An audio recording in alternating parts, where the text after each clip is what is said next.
Welcome back to She Talks, We Listen. I'm your host, Trey Five, and tonight we're tackling something we all face: stress. From handling work, relationships, and even family obligations, to how we're expected to manage it all with grace. Are we really coping the right way, or are we just getting by? Why is it that when women prioritize their grind, they're seen as too hard or too masculine?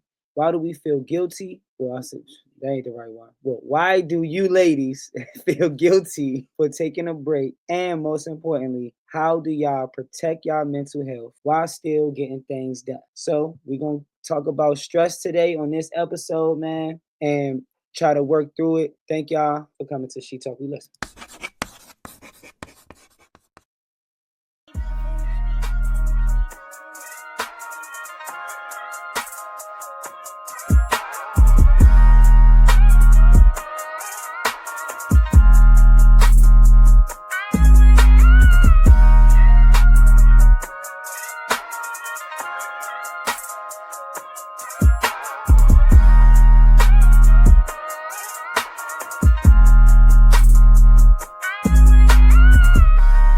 All right. For our beginners, man, we start off with the open floor. Then we go to pink flags, women of the culture, and then we end it with the We Talk Back segment where we usually have male guests. So off bucks, open floor. So let me set the precedent so my beautiful panelists can explain to y'all how they deal with mental health and stress. So I want y'all to start with real life experiences.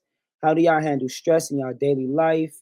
Have you ever been told you act too strong, or you should soften up, or anything to that nature? Also, do you feel guilty when you take time for yourself, when you take time off from work, when you feel like you want to take time away from whatever your duties are, your duties consist of in your family? I want to know y'all personal experiences of how do y'all handle stress, mental health, and how do y'all juggle it with all the other things that y'all got going on in y'all life. You know, I always look for an indication of who want to go first. Well, we ain't seen you in a while, Tamika. Yes. Yeah. There you go. Hello, is my mic working?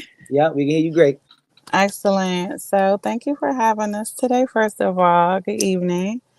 I love this topic, just FYI, because I think we need to talk more to women about our stress levels, how we're handling that on a day-to-day basis, because that affects like your mental health, the way that you parent, the way that you partner.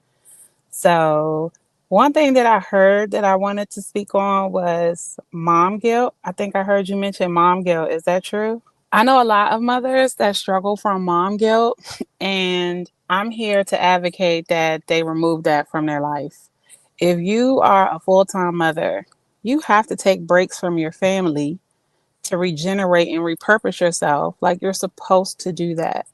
I think that Black culture does not show us enough that that is a need.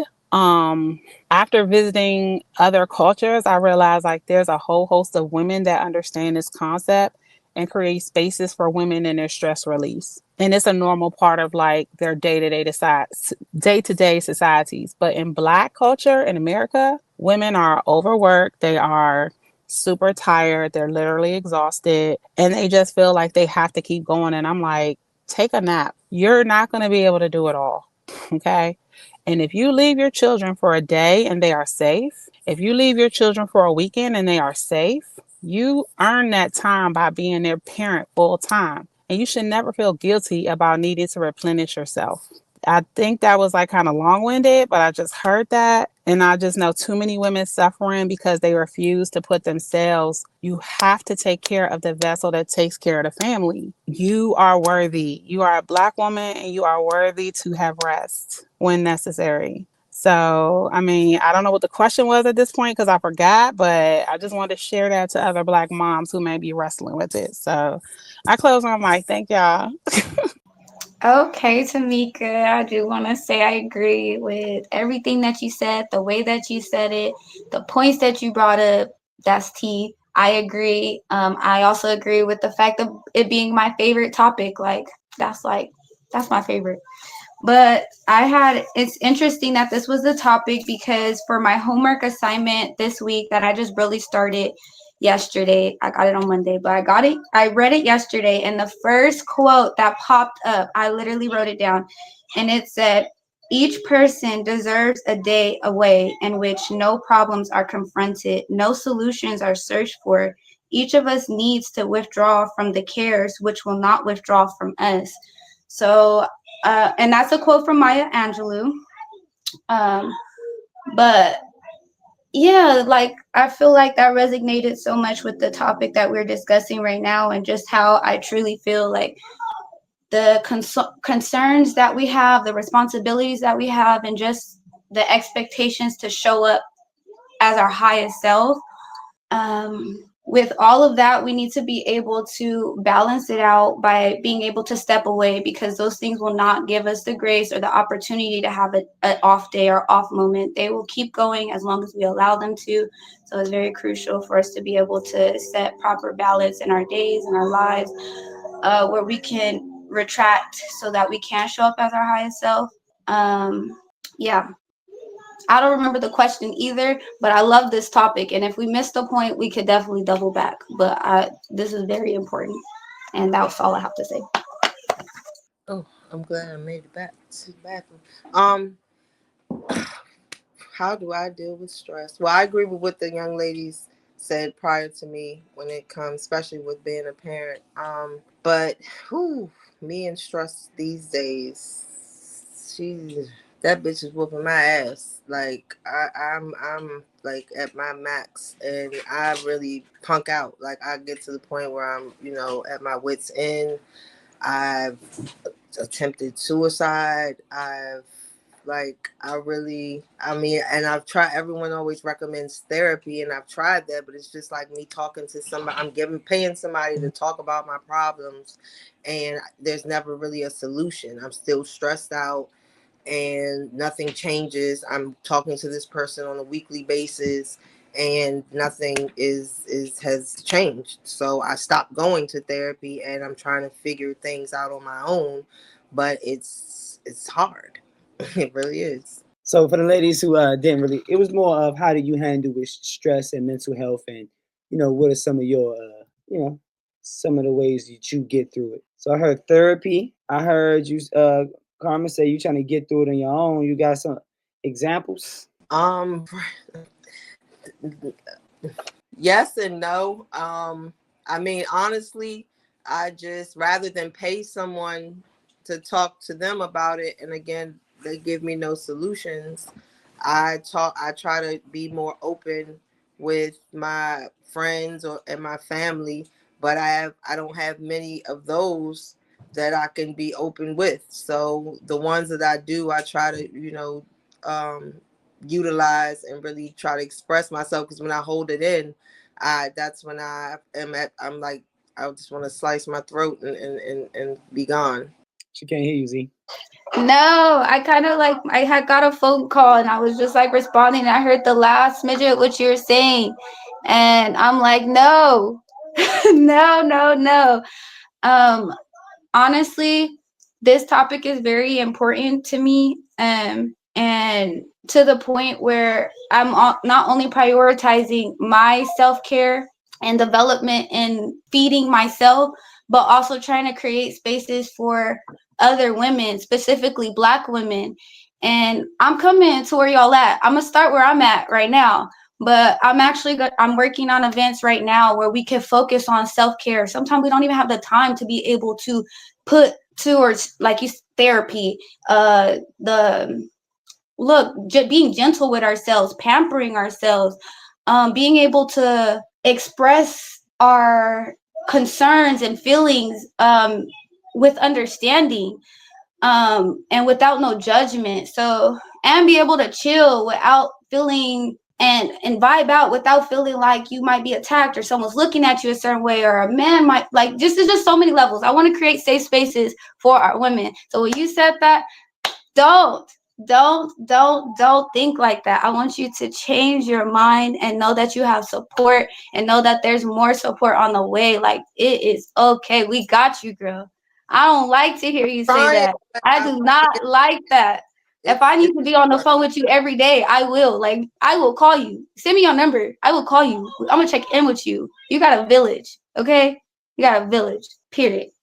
Thank you, Z. Before You're Tamika so go, welcome. there is those harsh realities sometimes got to be spoken out loud. You know what I'm saying? Yes. You won't know what you got going on. And to her point, when she holds it in, it eats you alive. And sometimes she don't say nothing because she knows she gonna hear that. Don't do it, girl. And sometimes somebody just want to hear. Well, she may want to hear any type of different response. So Look, we could just get saying in it depth with is gonna that. get you a That's response. the surface Fact. point But you to got to say reach something out. first. No, You know what I'm my saying? thing is, I be seeing those things. I see that with my people. Like, I'm not the one that you even need to tell me anything. I be reading people's energy. I know when it's off. I know when the okay is not really a okay. And I know how, especially within Black women, that we love to say we got it or we're okay, and we really don't. I already know what that means. And my favorite thing, especially when people love to say that they got it, I'm like, no, they slipping somewhere. They just trying to be strong. Cause like no. Yes, they do need to speak up, but I think we just need to be more attentive and pay attention to cues and stuff like that and signs and just how people are responding or how their energy shifts. Like, we have to pay attention to our people because sometimes they don't always have it in them to speak up about those hardships, to even get the help that they need. So we need to be checking on our people and pay attention. Like, speaking up, yes, but no. And the first step, I am gonna say don't do it. But you know what? I'm gonna follow up and say I'm gonna put that footwork in to go through that distance with you if you're ready. And that's period. And look, to a second point, I also feel like that is the response. The second half of the response, a lot of people don't get that, so they don't even want to like say nothing either.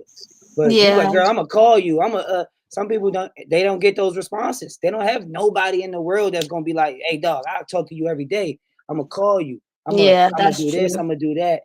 And you gave her like two, two different sides in one. You know what I'm saying? And one response that was great, which I think is needed a lot. Yes, I understand. I know. I see it. That stuff be hurting me. That hurts me. I be feeling it. Like, no. No, because You my came thing is, late, I have Azir. moments like that too. Well, not actually going to the extent of thinking of actively doing it, but just like, why? Why am I here? Da da da. Da. Thank God, God was with me to give me the strength because I didn't have nobody to give me the strength to go through that. But thank God, God gave me the strength to see the light through that. But now I'm like, not everybody is able to even see the light that God is trying to give them. They need a little bit of help to even see that. Like, they got so much going on. It's like we need to help each other. Facts. We We know what's do. going on. We do need to help each other. We all live in this life. Like, we know what it is. It's Hmm. adulthood and it's real ghetto. It's so ghetto. I'm So now you tired know the of it. question, Tamika and Azira. You can hear it now that you in here. You can hear what the question. The first part is the open. Well, thanks for coming. Yeah. Also, Peace, peace. and it's how do you deal with stress and your mental health? Oh, I do have an You, answer. yeah, I know that's what I'm saying, Tamika. You remember you said you ain't remember, so I wanted to Oh, I'm off re-say it mute. for I'm her and so sorry. you can answer it again. You heard me? Oh, yeah, I heard you. I'm sorry. I didn't realize I was off mute. My bad. Oh no, you good. But you said the right thing. So how do you Excellent. deal with stress? Okay, I'm glad that we had. Thank you for asking this question, Tamika. How do you deal with stress? For to the last sister's point, saying that we need to read cues and we need to be more attentive, I decided to take my voice away. So, one way that I relieve stress is at certain places, sometimes to her point, I don't have the energy to be cordial. I only have the energy to be present. So while I'm present, I will serve, I will love you, but if you need me to talk, I can't always talk because I can't always exert that much energy. Because sometimes talking, you're telling people, but there's something internal going on and I need to deal with that. And it's nothing to do with other people, it's only to deal with me. And I decided to remove my voice from a lot of spaces so that I wouldn't injure people while I know I'm dealing with something that's tormenting me. If I'm not verbally speaking, then I have to still let it out. But now I'm writing it down. Now, I'm sorry. Now I'm writing it down. It forced me to do a lot of journaling. And I know these things sound cliche, but I promise you, when I'm having personal thoughts, when I'm having like bad feelings, when I commit it to paper and then read it again, something about that felt good to me. But I couldn't get into writing my feelings down until I could get to stop talking so much to other people about it. And I'm going to give it to myself and hand it to me. I'm going to hand it to my maker, and I'm going to hand it to me to take care of it. In this time, in this space, you guys, I was just so vulnerable. Guess what? I might not be able to give you kindness with my words, but I'm definitely going to hug you when I see you. I'm definitely still going to be present. I'm going to listen. If you need me to listen, I will listen. But if you need me to talk, I can only be here and show you. I can't tell you how I feel. I can only show you. This is to do with me. In these times when I was really quiet and people like, well, how you deal with stress, Tamika? Because sometimes being a woman and having to express and be understood, that's stressful. That's stressful. We have a lot of words. We have a lot of thoughts. I'm like, oh my gosh, so many women have such vivid creativity mindsets. Like you're so powerful of a person. You don't realize that you're creating so much with your words. Tamika, what's that to do? Because people want to know how you doing, where you at. Like people are just sometimes you need space to be, hey, so this is something that this is something that I did for my stress level. I did this for a year at work. I didn't talk. I did have to warn people. And the reason why I thought about this is because I had this button that's in my car. I've got two of them. So now people know if I got this on, I'm going to be silent for the day. I warn other people that I'm not going to be talking to let everybody know that everything is okay. It's just to do with me. And people now kind of understand, well, if Miss Tamika's on mute, then, you can talk to her, but she needs extra love. And it taught people how to treat me too. So, I mean, I know it seems kind of simple, but for me, just kind of being quiet, and this allowed me to be in a more meditative space when I'm in public to protect me from all these extra energies, because it's a lot going on in our society and our world today, especially as Black women. We have such a huge responsibility. Y'all, all me having this knowledge of our people and what's going on, that's a lot on me. When I see other Black people in despair, knowing like, oh my gosh, this is something that is nationally going on to all of our people. It's not just Tamika that's feeling this. These sisters on this call feel it like we all feel it. We're such powerful, unique, splendid people. Distress to me is just like a symptom of something that they use in trying to destroy our people. And I'm like, we ain't taking no Black women out. I don't know what you talk about. We ain't finna be taking out Black women due to stress. I reject that. So I am a serious advocate for Black women finding ways to heal yourself, heal your mind, figure out who you are, what is your purpose, being here because you have a purpose. You chose this life because you had something to do and it's unique to you. I'm here for us to find those spaces and grow those places. And we can't get there if we constantly stressed out. You can't live in your higher sense of who you are, like your highest self. You can't live in that version if stress is constantly pulling you down. Like, no, I'm tired of this. So I'm really hoping that this new season that a lot of us Black women are delivered from this, because I seen too many good women, beautiful women go crazy and insane from stress. These are not jokes. You know what I'm saying? These are not jokes at all. So, but that was my method. This is one of my methods. It's just one of my methods to relieve stress is I have a silent button so other people know that I'm off. I'm turning my mouth off and I'm going to turn my actions up. That's what I got for you today. So, and it's been working for me so far. It gave me a lot of introspection. So I'll close, and I would love to hear how some of you sisters are dealing with stress. It's on Okay, you. good. You snapped. And honestly, I agree again, but the extent I have not got to that point, but I'm like, that's what's necessary, because just today I was just trying to just think about like, okay, I am silent, but I just feel like everyone isn't respecting of that. And I just feel like just the extent and then the clarity and then the visual representation is just like, it's all over the place that you need this. And I feel like that's very important to set those boundaries and be strict with them when you know that you need that time for what you are growing through. As far as things that I do implement silence. I do have moments where I just let everyone know that, I just don't have it in me today. I need to focus on me. I will let them know, because right after that, I put my phone on do not disturb. I have a few numbers that are outside of that do not disturb that are privileges, but they don't abuse those privileges. That's why they're privileges. And then I do have it set where if it's important, if they call 3 times, it'll go through. And I don't tell people that. They just gonna have to find out if they need to.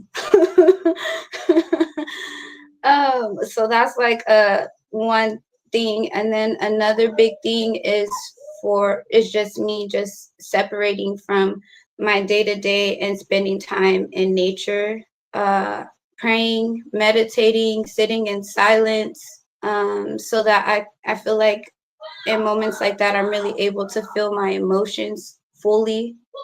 And I feel like with every little natural sound that I hear, the breeze going through, the thoughts that I'm going, like have in my head, or if I'm praying, like it's just like all flowing like the breeze. When I'm hearing the water just going by, I'm like, it's my feelings are flowing just like that. My understanding is flowing just like that. I'm hearing the birds chirping. I'm in alignment. It's confirmation for whatever. Like, it's just so much that's going on. So it's a therapeutic moment for me. So I just find different little things that are therapeutic for me, basically, just to help with my self-care.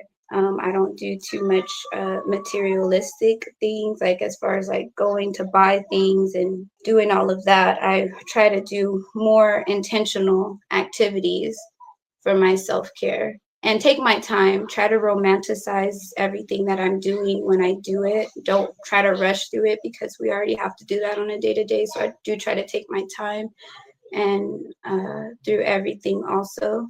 Yeah, but I think it's very important, and we have to be mindful to carve that, make it make sense how we can, because no one else is going to do it for us. And if we don't, it could be our demise. But like Tamika said, we are not accepting that as a reality, and we are taking steps to do more for ourselves and each other as Black women, so that we can make it out of this whole, just that whole idea of stress killing and being a high ranking cause of death and disease, illnesses. We gotta, yeah.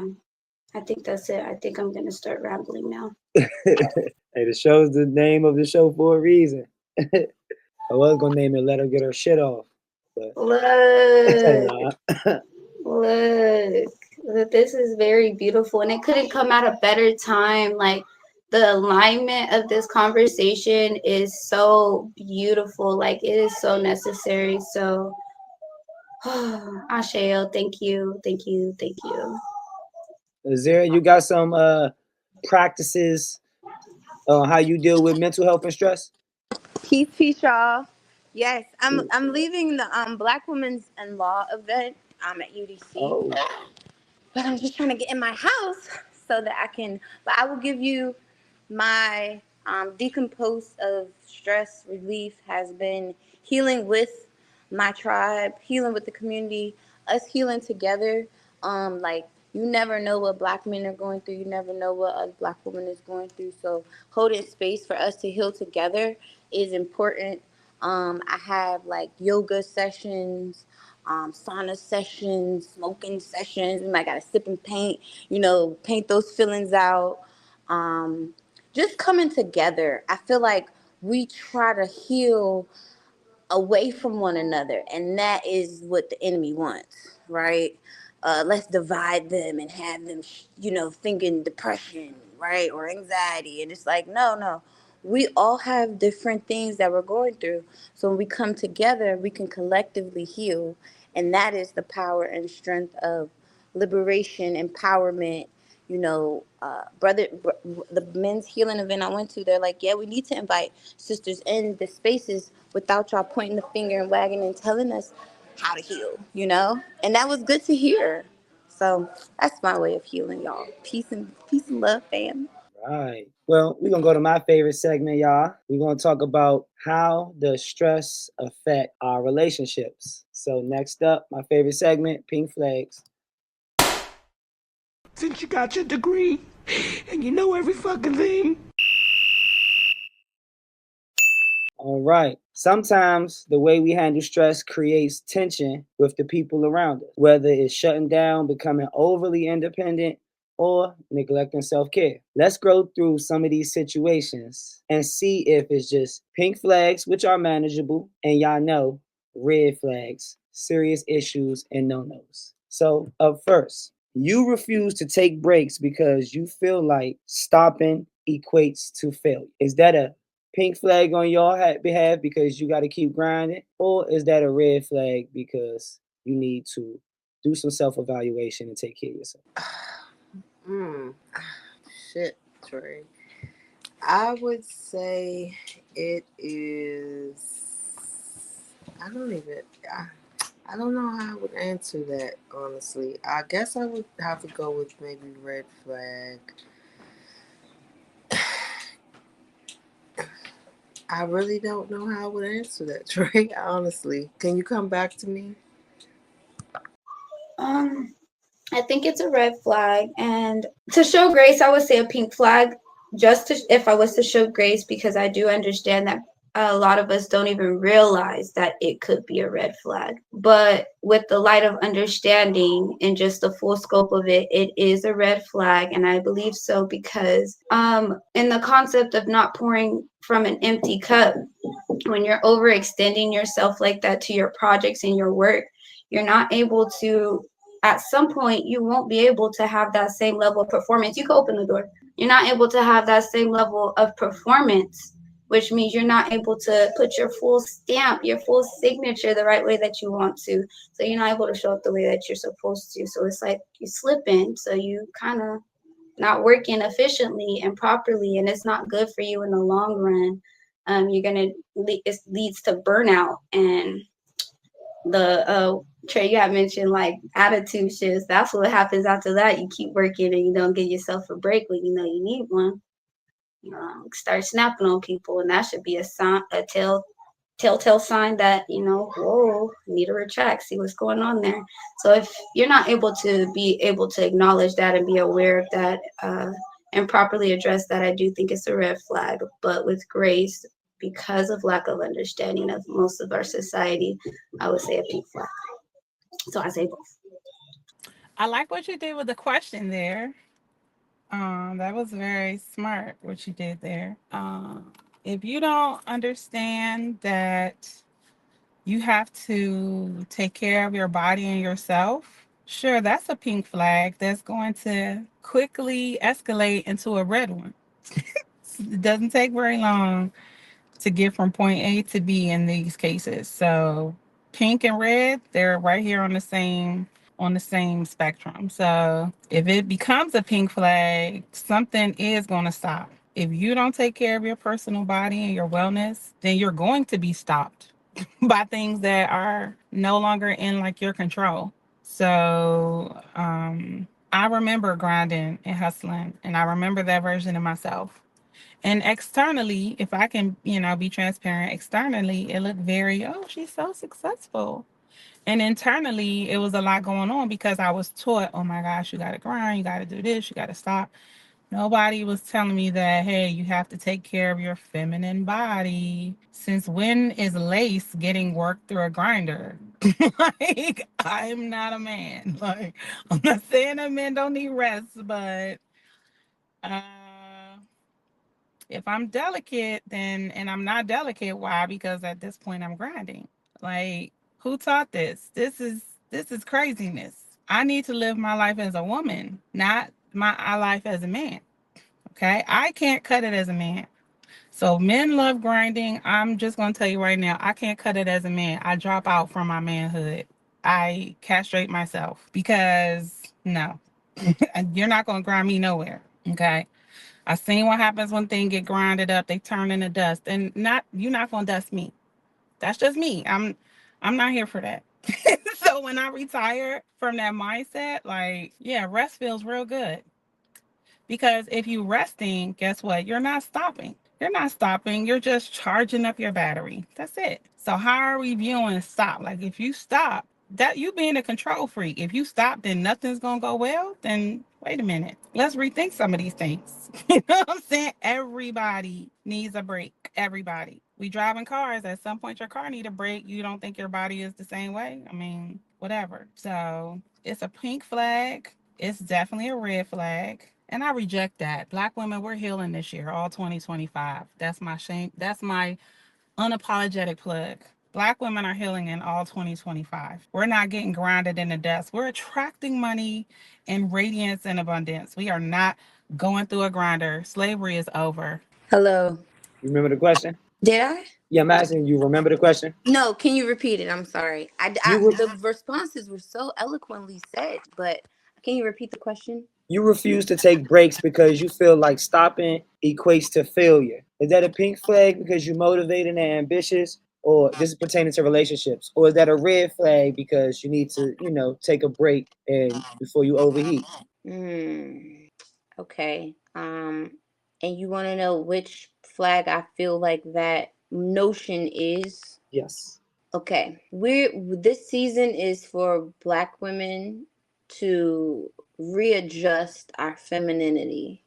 So it is a very big, I would think, red flag. Correct me if I'm wrong, if I'm not understanding the question, queens, because we're all here together. But I would believe it's a red flag. I know for me it's Ramadan right now, so I have been taking the necessary break, but I've already been in Ramadan.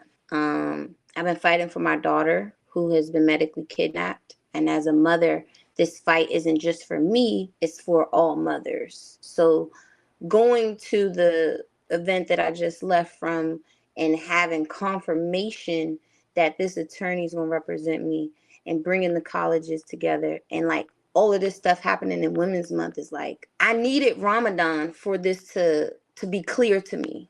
So I think that the breaks are necessary for the reset for women to just know where they're in alignment with, because without them it can be emotionally draining. Your partner says you're too independent and never asks for help, even when you're overwhelmed. Is that a pink flag because you got this, ladies know best? Or is that a red flag because you should take heed to your partner and that's why it's a partnership? How do you ladies feel? Can you please repeat the question? Your partner your partner says you're too independent and never asks for help, even when you're overwhelmed. Is that a pink or a red flag? Mm.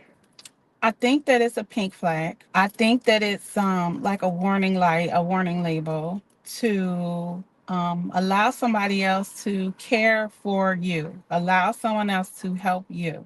If you are willing to help, and that's why you're constantly busy, also be available to be helped as well. I say a pink flag is because at first it starts off with little things and then it's going to be something much bigger later. We're supposed to have systems and people in place to care about us. If you don't have that, I understand that. But starting to trust people to help you the way you're helping is something that can be difficult to do. If somebody cares enough, your partner in this case, to say, hey, you're getting overwhelmed, like, I don't want this for you, you also probably don't want that for you. So instead of being, that's just the way I am, just however you can signal, like, you know what, if I don't need help, please help me. A lot of people don't want to ask for help, and a lot of us need help. But I do understand asking for help. I can't, yes, you can ask for help. Ask for help. I mean, even if to yourself, but start to ask for help because this I got it, this independent thing, this is a trauma response that you're thinking you have to do it all. That's trauma. That's not reality. In reality, we're family based and many hands makes the work light in reality.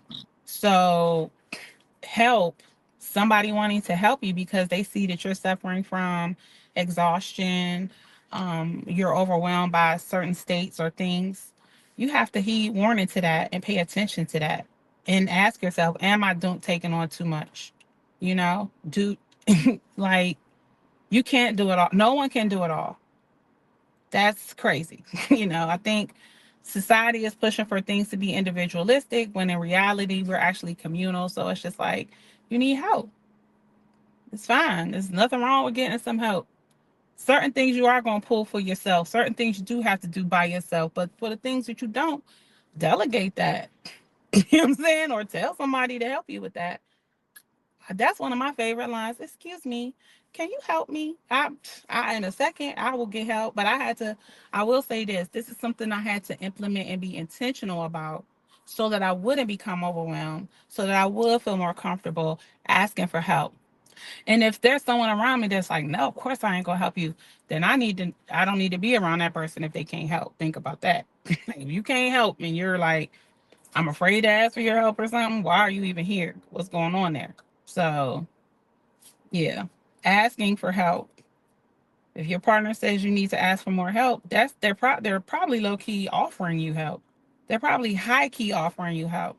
And being by yourself for too long, it causes all sorts of traumas because you haven't built up, a system to help protect you or something to, be around you to buffer you.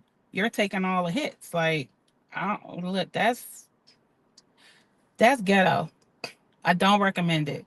Okay. I've been there and I just don't recommend it. I don't recommend it to any of my Black sisters. And I'm saying that to someone who has suffered from it. I'm saying that somebody who has had to, come to terms with certain things as far as my stress levels and things that are causing me or help that I need. You you don't need to do that for yourself. We're moving in the opposite direction this year. And quite frankly, I'm now realizing that so many of us need help that the more of us that come to that understanding, the less of this issue that we're even going to have. So I'm grateful for these conversations. I yield my mic. Thank you. I'm gonna have to say it's pink and well no, I'll just say it's a red flag, and I have a huge problem with with asking for help. And oh, y'all gonna make me cry. I have a huge problem with asking for help. Because I come up in a family of women who didn't need it, and so I never saw them having to be reliant or dependent on it or even ask for it. Like if they were in a situation, they'd go out and fix it and resolve it and get to the bottom of it. So with that being the example that I was provided growing up that way, like I thought that's how I was supposed to operate. Although I was also instilled that whatever partner that I chose, because me being bi, I date both genders. So, but especially if I was to date a man, they're supposed to be able to help me or, be able to be there or assist. So, um, it's it's like I don't know, and considering that now I'm in a state where I really need more help than I've ever needed in my life. It's like I'm trying to humble myself and ask and but this is going to make me cry.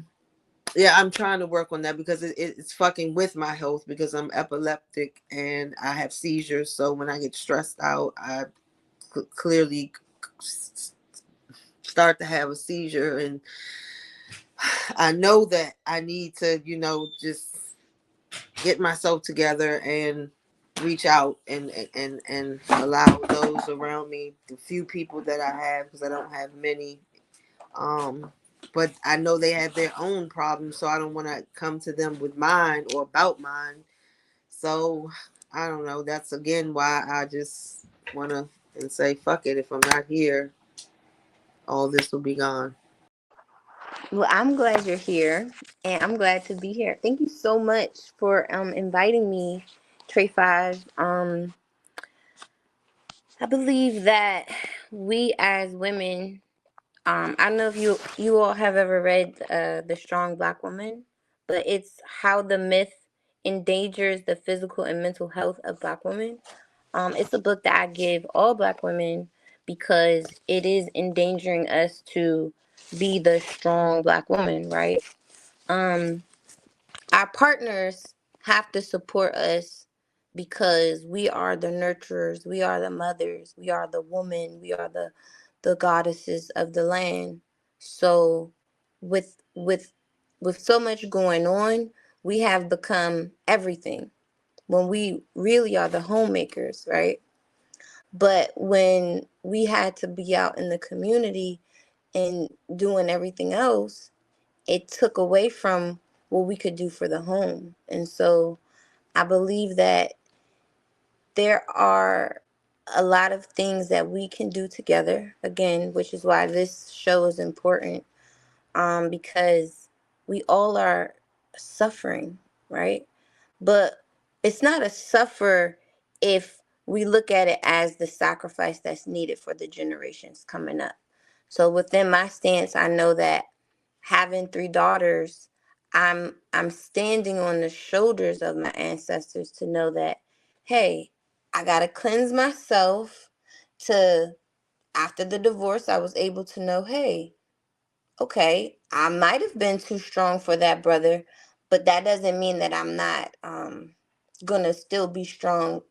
I just need to tailor that femininity so that I can be who I need to be for my daughters to understand who they need to be. You know, like it's not like, oh, I'm not going to still be strong. No, I'm going to be strong, but I need to play this position. I love when the sister was like, I love to ask for help. Like that's where I'm at with it too. Like, excuse me, yeah, because we're good at that. We're good at delegating, but we've been so forced to just be like, I'm gonna do it. I'm gonna just do it.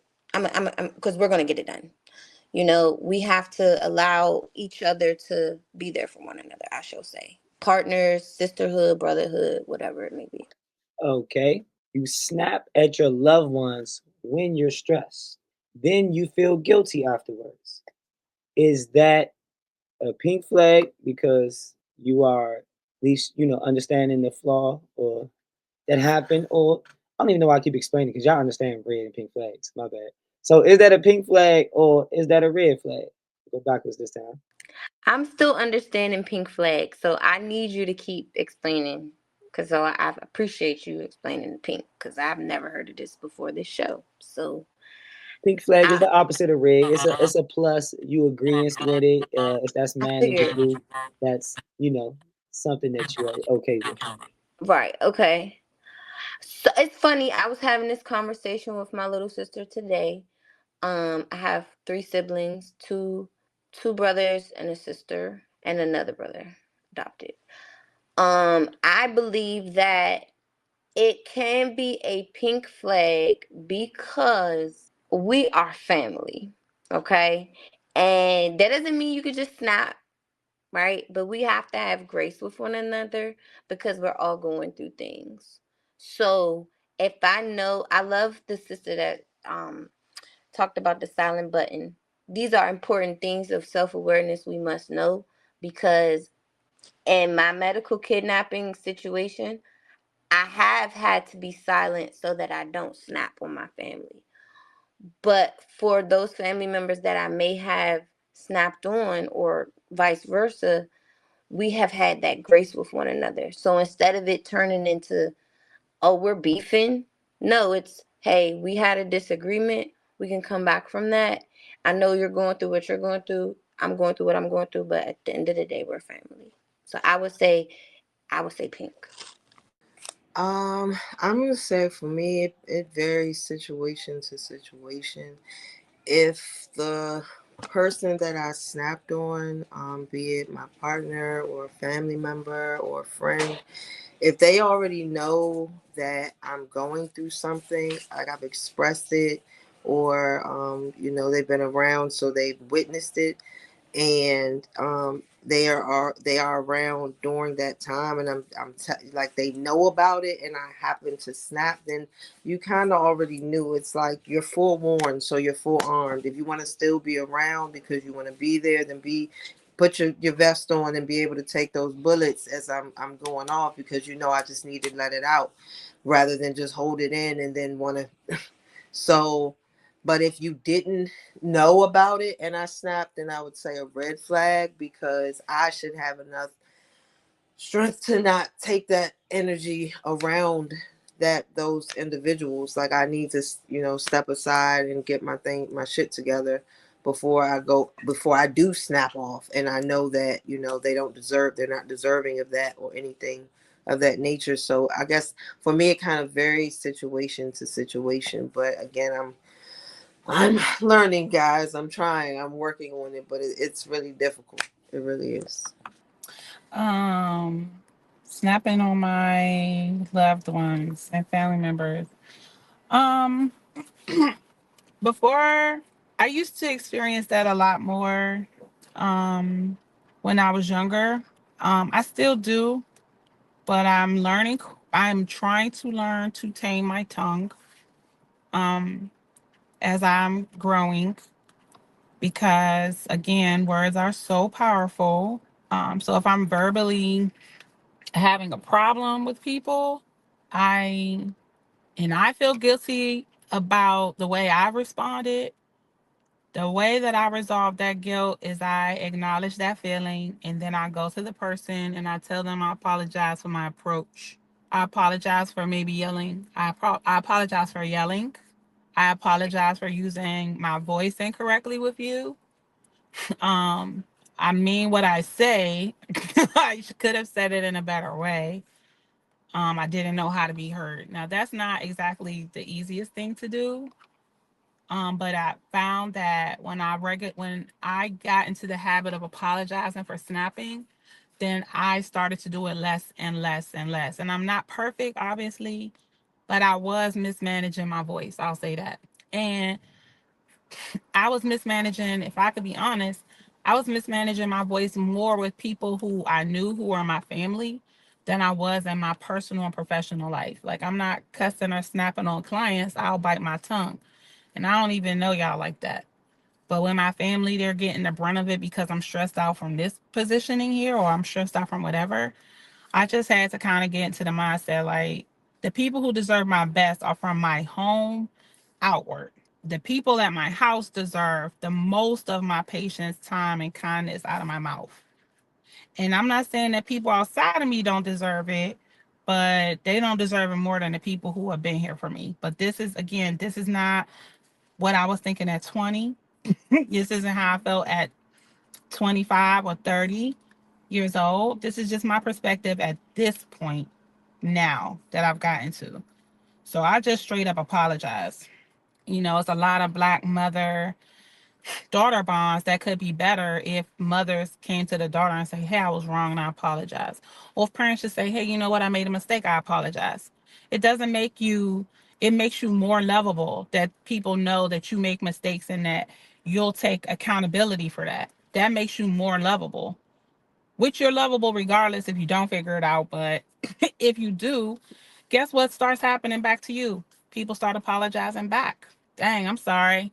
I didn't know you was going to take it like that. Now people are even able to, lift you up, even though you were the one having a hard time. So, but because I think the original question was if you snap on your family members or your spouse or relationship and you feel guilt about it, I think just resolve it by acknowledging it, taking accountability for your part, and then moving forward.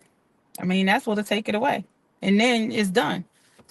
Piece of cake. And that's, we don't have to, then versus people keeping resentment. Well, they're always doing this. Like, you don't know how many times that people shouldn't have to take abuse from your mouth. Like, nobody deserves to be abused because of the day I'm having. The same way I don't deserve to be abused by your mouth because of the day you're having. You know what I'm saying? So then it goes back and forth, and we're teaching each other how to treat us. So we got to stop thinking that it's okay to, harm people with our voices. Because there are some people who grow up in peaceful homes where, people are not snapping on them. That actually exists. And too often, we don't have the love or the space or the healing enough in our lives to get to that point. But we can get to that point. But you got to see it. And like I say, I just think that's it. This is such a great show. I just want to say thank you again. This has been a really great show. I had to take a moment, as y'all could see, just so I could pay attention and be very present. But I appreciate this panel, the transparency of the ladies who are sharing their stories with us. Thank you so much. Because it's important that you are heard and that people can connect to that. You don't know who you're helping just by being brave enough to share because you guys are really sharing some things and it's really on my heart and I'm just so grateful for this. So thank y'all. For sure. I couldn't have said it better. Shout out the host. Y'all are amazing. Yes, Yeah. Carmen Kush with the Kush over there. Pass it over here. Tanika, you are so amazing. Your voice just keeps me empowered, and I'm honored and to be welcome to this space, I must say. Ashe. For sure. Thank you. Oh yeah, I should have put this. She Maria paid. Are there other people that can see us? Yeah. Yeah. Oh my God. Okay. I'm here. Hey, y'all. Hey, everybody. Yeah, we live on YouTube, Instagram, Facebook, everything. So up next, this would be right up to Mika's alley. You cope with stress by emotionally shutting down instead of communicating. Is that a pink flag or a red flag? I'm going to go with, I'm going to take pink flag, and that's okay. If you're emotionally shutting down, accept it and retreat. Find a retreat somewhere. I'm going to say I accept that. If you are to the tune where you are emotionally spent, we said it earlier, it's going to be a red flag, it's going to be a stop sign somewhere. If you shut down, it's no point in you. That's We have to accept that. If you understand that you're emotionally shut down, and when I say retreat, I mean go the opposite direction. When we think retreat, sometimes it's like not give up, but you fall back. Or also retreat, as in, I'm thinking retreat more like, you go to a retreat to regroup and refocus, to get more in connection with yourself and your body. If you are emotionally shut down, that means that you have now disconnected your spirit from your body. And at this point, you're a danger to yourself and to others. So if you have to shut down because you're emotionally shut down, you have to go with that. You have to honor that. You have to rectify that. You have to reconnect with yourself. Okay? Because when women, especially, get emotionally shut down, when we are no longer connected to our body and our vessel, we start to abuse the body. Now you don't care as much about the body because your spirit is no longer a part of it. And you two are operating as two different entities. So your emotional shutdown is going to start to look like the abuse of the physical. So things are going to stop. Like your cell production is going to slow down. Your mental capacity is going to also be delayed. Your ability to make good decisions is going to be altered, slowed. Things are going to start to go wrong. If you, as a woman, I can't speak for a man, I never lived this one. I told y'all I gave up. I can't cut it as a man. But as a woman, as a spirit woman, as a fully functioning spirit that has a body, I got to honor this body. And I have to honor how I feel about situations. I've gone through breakups and heartbreaks that totally shut me down. That's when I really understood a connection between your spirit and your body, having a baby, between your spirit and your body. Like, these things are very much connected as a woman. And Black women have been ripped from our ability to be both spirit and body. A lot of us are emotionally shutting down. Okay. And that's poison for us. So again, my answer is pink flag. I accept that you emotionally set. I accept emotional shutdown. And I say take it and also let your body shut down. Your body gotta also take a pause. You can't reboot one without the other. You can't. You gotta have both intact. So emotionally emotionally shutting off is so dangerous. It's so dangerous. Again, it's so dangerous to women. We were given spirit for a reason. We are so, like, we are embodied of so much for a reason. You'll start to become, oh my gosh, the disease that happens when Black women emotionally shut down. Like, there are certain diseases that I think only we're getting because of stress.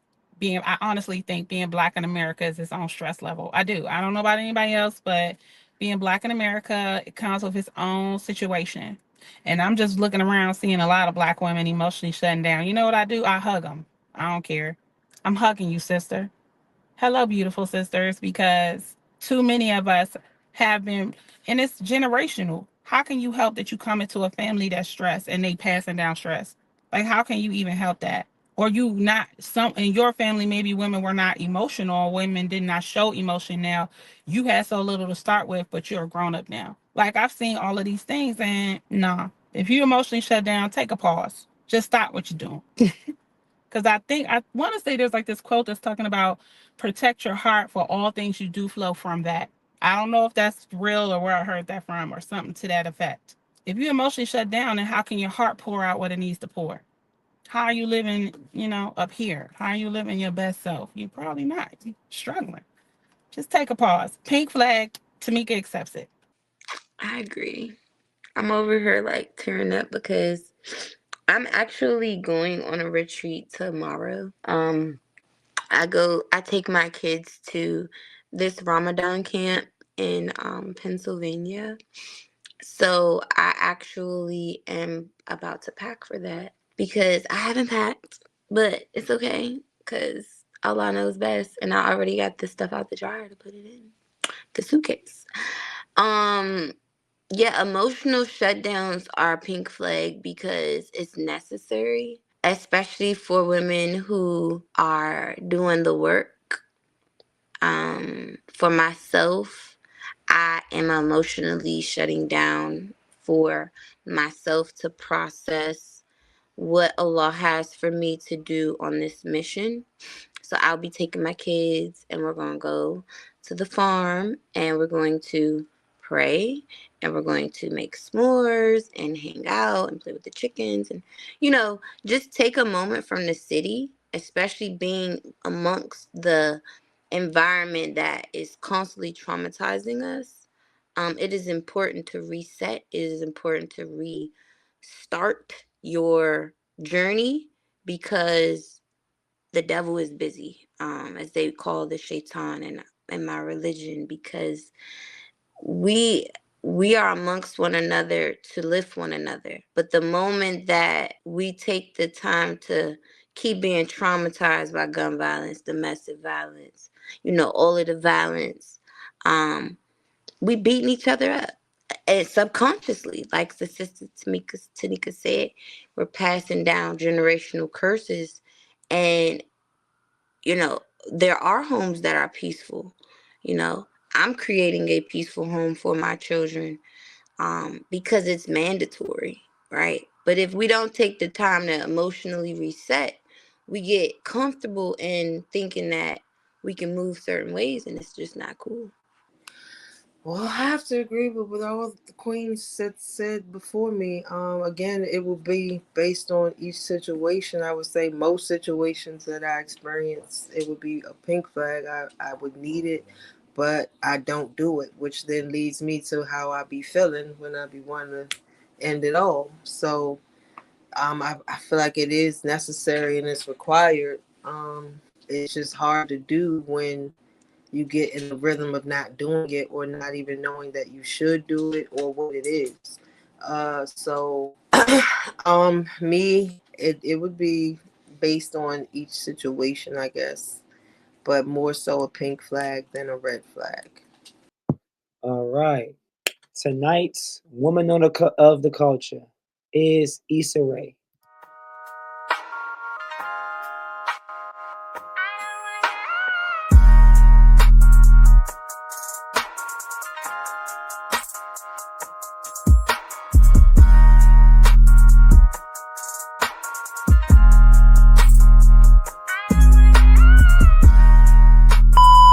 Tonight, we're highlighting a woman who balances her career, creativity, and success while staying true to herself. Issa Rae. She's built an empire while maintaining her authenticity, proving that she can be ambitious without losing herself in the process. Why she is tonight's spotlight is because she built her own media empire through hard work, strategy, and talent, stays true to herself despite public pressures to change, advocates for mental health, boundaries, and self care, manages stress by choosing projects that align with her happiness and purpose. So, what I want to know from y'all is how do y'all feel about Issa Rae? Are y'all pro, con? How can we learn from Issa Rae based on how she manages her stress and her success? What does that look like in the vision of you ladies? and how she balanced her ambition while protecting her peace. I don't know that much about Issa to even speak on her, so I'm not going to say but so much. But the little bit that I've seen or observed about her, I love her or like her. She's right now she gets pluses in my book, but I can't really speak much on her because I don't know outside of the projects that I've seen her partake in. I haven't really did my research on her to speak much about her, but I haven't heard anything bad for me to think anything bad about her. So she gets pluses in my book. This is how I feel about Issa Rae. She actually, I've never dived into her her life either.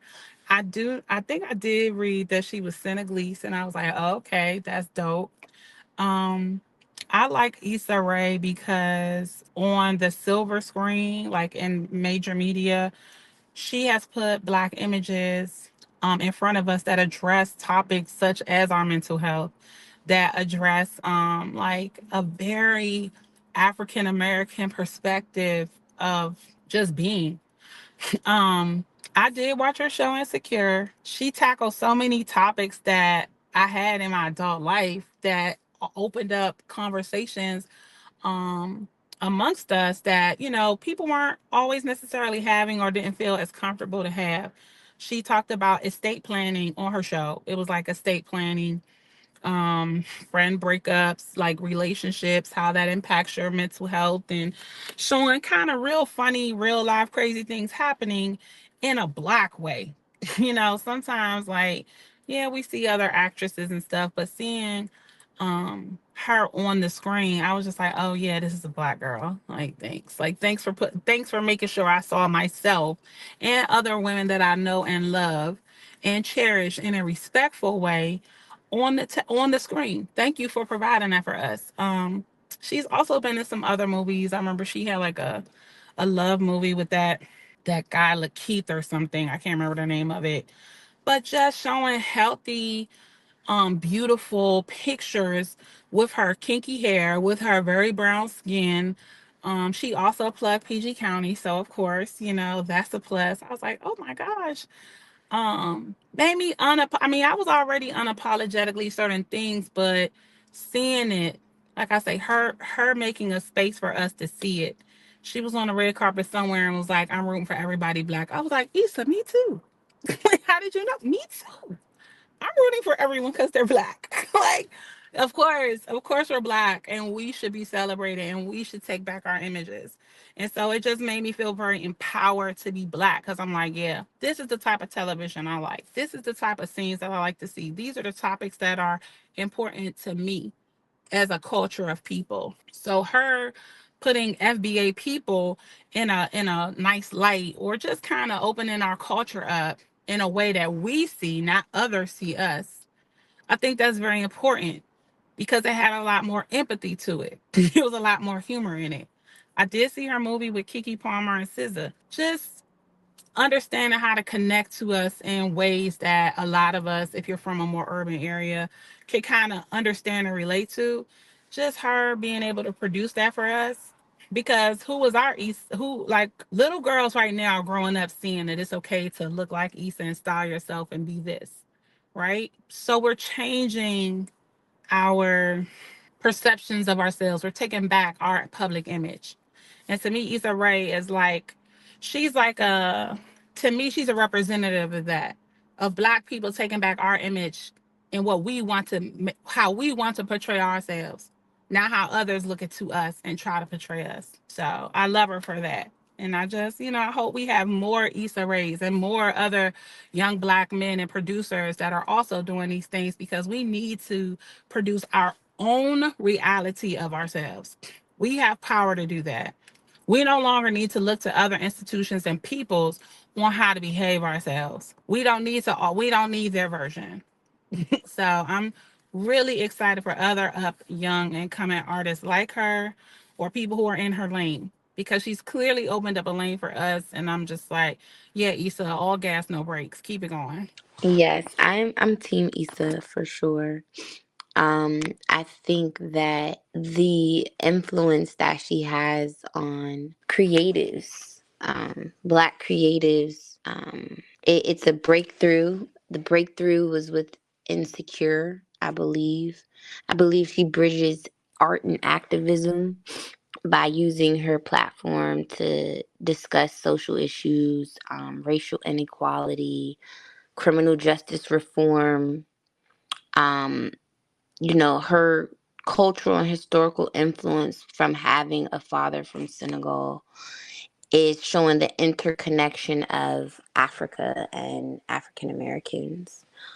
Um, she's expanding the representation in media by telling our stories from perspective of overlooked in mainstream media from like a curated space of Black narratives. So it's like, hey, we would have never seen these perspectives had Issa not taken this step, right? And so we need more Issa Raes, I agree, because we need empowering Black creators to create, right? And use their platforms to provide opportunities for emerging talent on screen, off screen.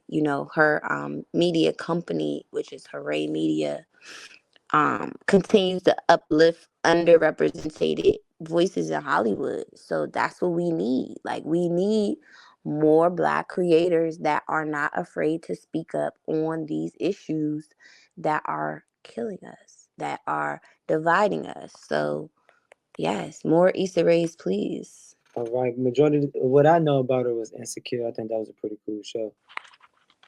I didn't know about the movies. Yeah, she has a production company. She gives out grants.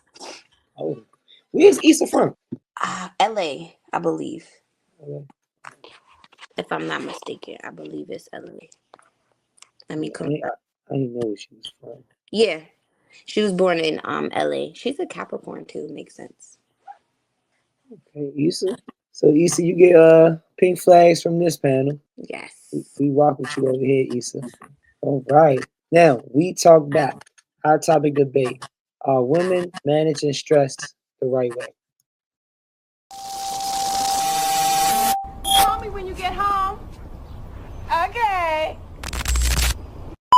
Now it's time. Women deal with stress in a lot of different ways. More healthy and some not so much. Let's break it down. Are ways that women manage stress helping you all, or is it hurting you all? Women are 2 times more likely than men to experience high levels of stress and anxiety. 60% of women feel guilty when they take time off for themselves. Okay.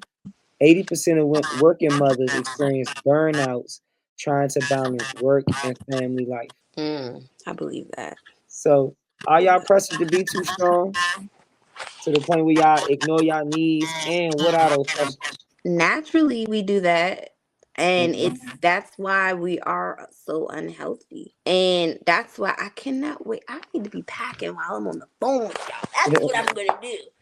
You understand? Because this year I have made it so mandatory that my self-care bill is implemented within means first. But if it's $250 for me to go do some stuff for me, I'm not feeling bad about it no more. And actually my blowout was a part of that. Cause when I took my kids, they were like, "What?" And I left out the hair salon without my hair done. And I said, Prima, I got to come back. Okay. So I had to take the hijab off because I was like, you know what? And that was another thing also. Like, certain things culturally, that's not what law is, right? So we gotta stop, like, in the hood. My 18-month sentence that I did, I talk to young girls now to let them know, like, snitching is not you, and I don't care who got something to say, because we got daughters to raise. And my mother was robbed of me and my freedom for 18 months because I was with the wrong brother who was really supposed to be protecting me. But instead, he decided to wild out, and we were all locked up. So in my mind, I was like, oh, I don't want to snitch on the brother because we're friends and no. because at this point in age, at this time, we need to do better. And I'm gonna just say that because it's so much stuff that culturally we're doing, whether it's from Islam, whether it's from the black community, whether it's just like that's not cool. Like Jonan, that was one of my main things that I tell kids. Like that is, as an educator, stop talking about one another. You do not pull one another down. Like where we get, but I gotta remember DC and no, like we gotta start voicing this stuff and saying, hey, we're not saying don't be cool, but let's make something empowering, uplifting, cool, because we're killing ourselves. We're killing ourselves, and then it's like, oh, well, I'ma just mind my business. How you gonna mind your business and this lady or this man is dying on the internet and it's being force fed to us? And it's like, what are we doing? So self-care is like, I'm not buying no Jordans. I'm not buying nothing that isn't for my health. Like these herbs and all this stuff in my kitchen, it's like it don't take food stamps, but I gotta do what I gotta do to get what I need for me, because obviously there's a disconnect in self-care for us. Why? Because when we take care of ourselves, we are literally taking care of our tribe. But if the leader is depleted, or the mothers are depleted, or the fathers are depleted, of course we're gonna be treating each other how Tanika said, because it's like, it's Tamika, right? Yeah, Tamika. It's like, what are we doing? We just beating each other up verbally. We holding everything in. We lashing out, and it's like, no, we gotta take time. We gotta let people say, hey, they over there, and that's okay. They going through it. She don't mean no harm. She lost her brother from gun violence, or she lost her. Like, let her take her time. Don't overwhelm her. Don't overwhelm the kings. Once we really start having real grace with one another, we'll be able to know how important that self-care time is. And even true, donate to one another. Hey girl, you look like you might need a pedicure. Don't talk about that girl feet. She might can't afford the pedicure because she's so much busy. I'm the girl that can't afford the pedicure. Okay. That's how I know. So not now, but I've been that sister, because I was looking out for everybody else. And I look down at my feet and be like, dang, Jesus must have, what is going on? You definitely gotta manage it. That's a great point about the Joan and Ben, whatever they want to call it. That is a great point. It's sometimes it's human in critiques, but I understand like the level of it, and the level it gets to is kind of bad. Like people gonna record you downtrodden before they even help you in like all situations. I even think that's a form of it. So it's like on the blocks. If you know certain people and stuff, you'll watch the certain blocks where all people get picked on all day long outside. They doing all type of treachery to people. It needs to be people, moms, aunts, daughters, cousins, brothers, somebody's son. But yeah, so we don't got enough time to play around with that type of humor, huh? Yeah. Especially not the ladies. I mean, I'm trying to think. I don't know if I experienced too much female banter, but I guess y'all would know better than me what that looks like, what that sounds like. I know with the men how the men do it, but what does that sound like or look like? Talking bad about the toes. I know that's an example, right? I think it be like, for women, it probably looks like maybe gossiping. For women, it probably looks like kind of like open shade, like in a group of us, like someone just kind of throwing you slights. It's not as direct, I don't think, as men joning. A girl is not going to say, oh, your feet are so this, that, whatever. She's not even going to mention, she might not even mention it to you. She might mention it to somebody else. Like, and girl, did you see her feet? Like, I don't see women, I had to learn this. Women don't do direct attacks. It's very Okay. subtle, and it can be very treacherous the way women do it. Okay. So with guys, I think, because I have been in a barbershop, so when they joan, it's when they're joning on each other and it's all above the belt, it's like cajoling. It's just like, okay, ha ha ha. You see when it gets emotional, when the tempers rise. Now this is something different, but even that is a test to, guess what, don't let words get under your skin. So in a respectful, normal situation, it's a form of love. But in women don't necessarily joan like that on each other. If there's a girl joning, she probably learned it from brothers. She probably learned it from cousins. But doing it in amongst women, it looks more like a bully if she's cold joning you out. She'll look way too dominant. She'll look like a full bully, even though she's joking. Um, but with women, I have found it's never direct. The way people are trying to make you feel bad about things. Sometimes it's even a question. Just the way that they're questioning what you're doing. Oh, do you think that sort? That's in my experience. And I was just like, oh, okay, I get it. That's not really genuine. You have to, like, oh, okay, sweetheart, I see where you at. No worries. I got you. I see you too. Um, but to the point of the Joan, and I also understand, like, I never thought about that as being like a way of discouragement. I never thought about it that way. But to the point that we don't have that much time, meaning we do have to kind of drop in different ways of expressing ourselves, because we have found out that words do hurt. That public humiliation does disenfranchise people. That when you publicly humiliate somebody, they're going home with that, and they may want to unalive themselves because you wanted to cast a joke on them. So now that we're more aware of mental health and the way that words affect us, yeah, we do have to find um, new verbal ways to have fun and uplift each other, so that we can start to change what's going on in our community and society. Because if you constantly put somebody down, if you constantly put a flower down or a plant down, it's going to like start to pass away. But if you speak life and encouragement to a plant, it thrives. They have found this scientifically. So what do we think is happening to the human mind, which is even more precious and more fragile? So we do have to be very aware of how we're using words to entertain ourselves, and maybe get away from public humiliation, because I'm not saying this from slavery, but public humiliation is not a way for us unless it's somebody doing something vile, unless it's completely vile and you are cast out because of something you've done that's like disturbing to the rest of us. Unless it's something like that. But otherwise, maybe we need to find different ways to correct ourselves, I guess, so to speak, more loving ways. Because that's something, I want us to win so bad. I want us to win so bad. So, And we are winning. And these yeah. conversations are so like ideal because joning isn't like, okay, I grew up in Catholic school uptown.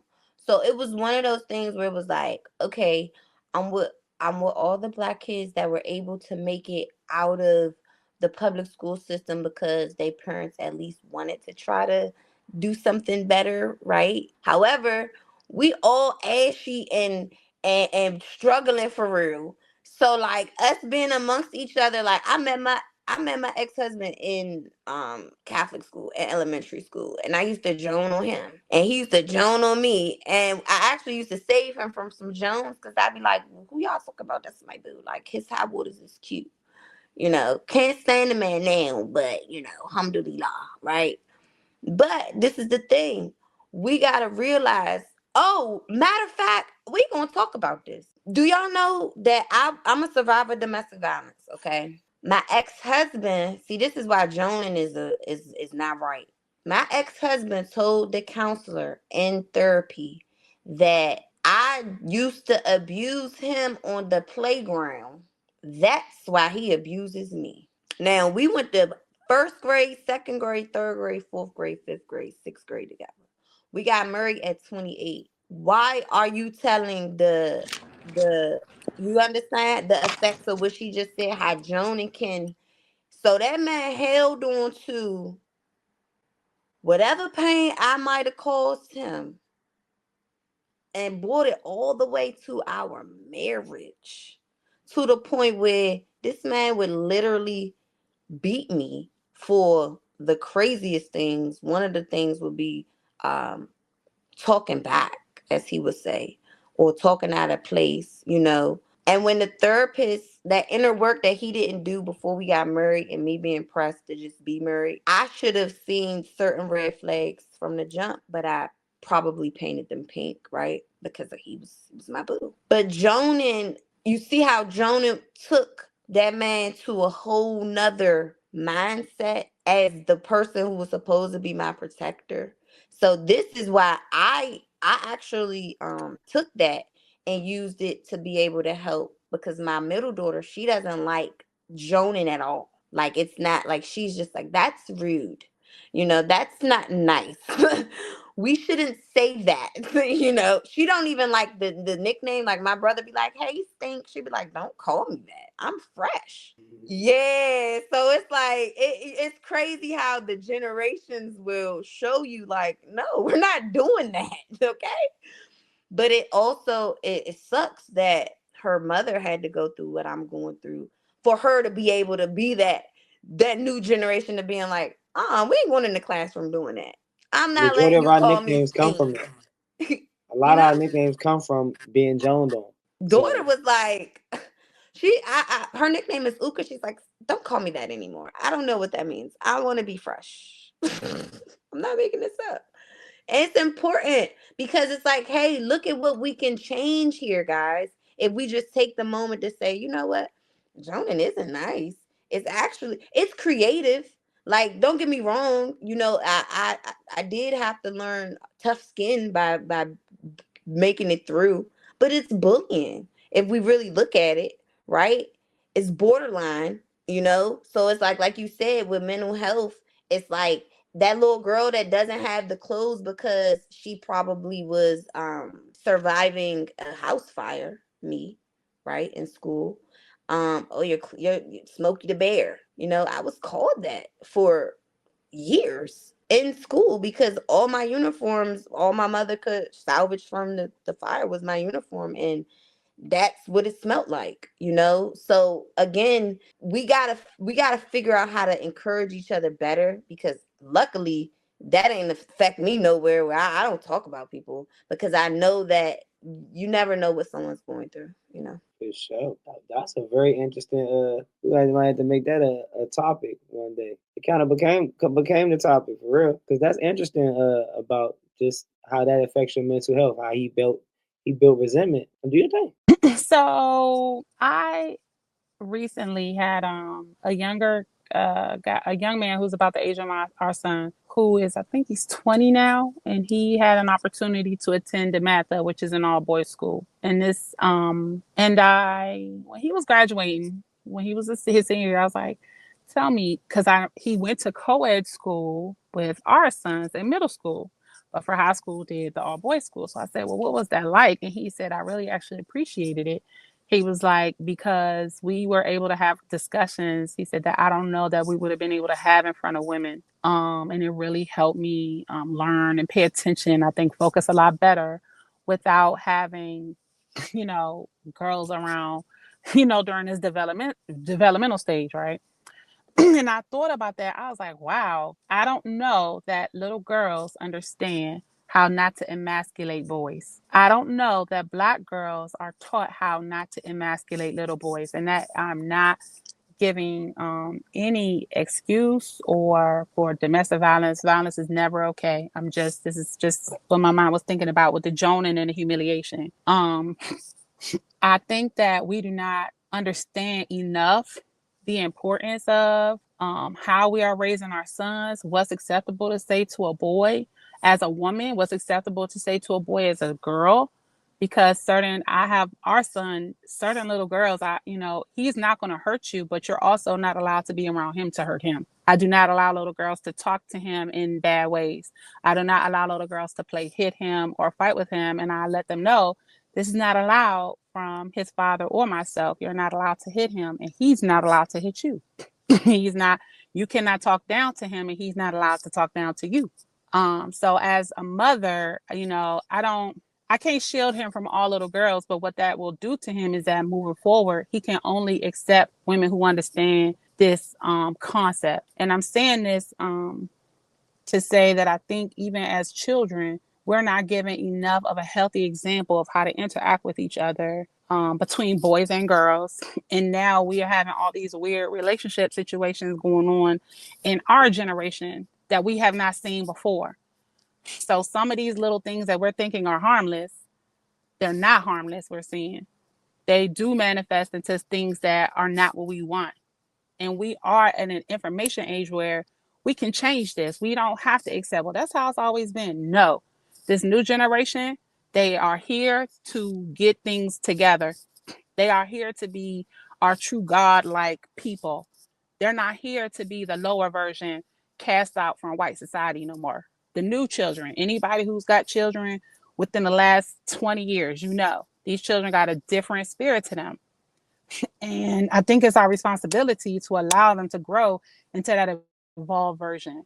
For us to, certain practices we're gonna have to leave behind us if we want to move on to what's great. And so I'm just excited about those things. And I just want to say it like, I don't know if little girls are necessarily to be trusted with little boys in our current society because embarrassing, humiliating, these things are normalized, you know, and there's a lot of grown men right now that were emasculated by their mothers, by little girls, or things of that nature who are holding on to this. They're holding on to this. And they are responsible for their healing. So I don't want anybody to misunderstand what I'm saying. You're doing something wrong as an adult, you're responsible. You can't go back and blame it on that. I'm just saying if we're more aware moving forward, that humiliation does not go away. It could turn into a seed of something very ugly, very ugly. If not, humility is one thing. Being humble is one thing. You know what I'm saying? That's one thing. But for somebody else to force humiliation onto somebody, that's just something different. And we need to rethink that because there's a lot of parents humiliating children. There are parents who are humiliating their children on the internet for likes in the way that they're disciplining them. And then what do we really think that your mother beating you on going viral, how do we feel like that's going to empower these children who are this happened to them live and for the world to see them?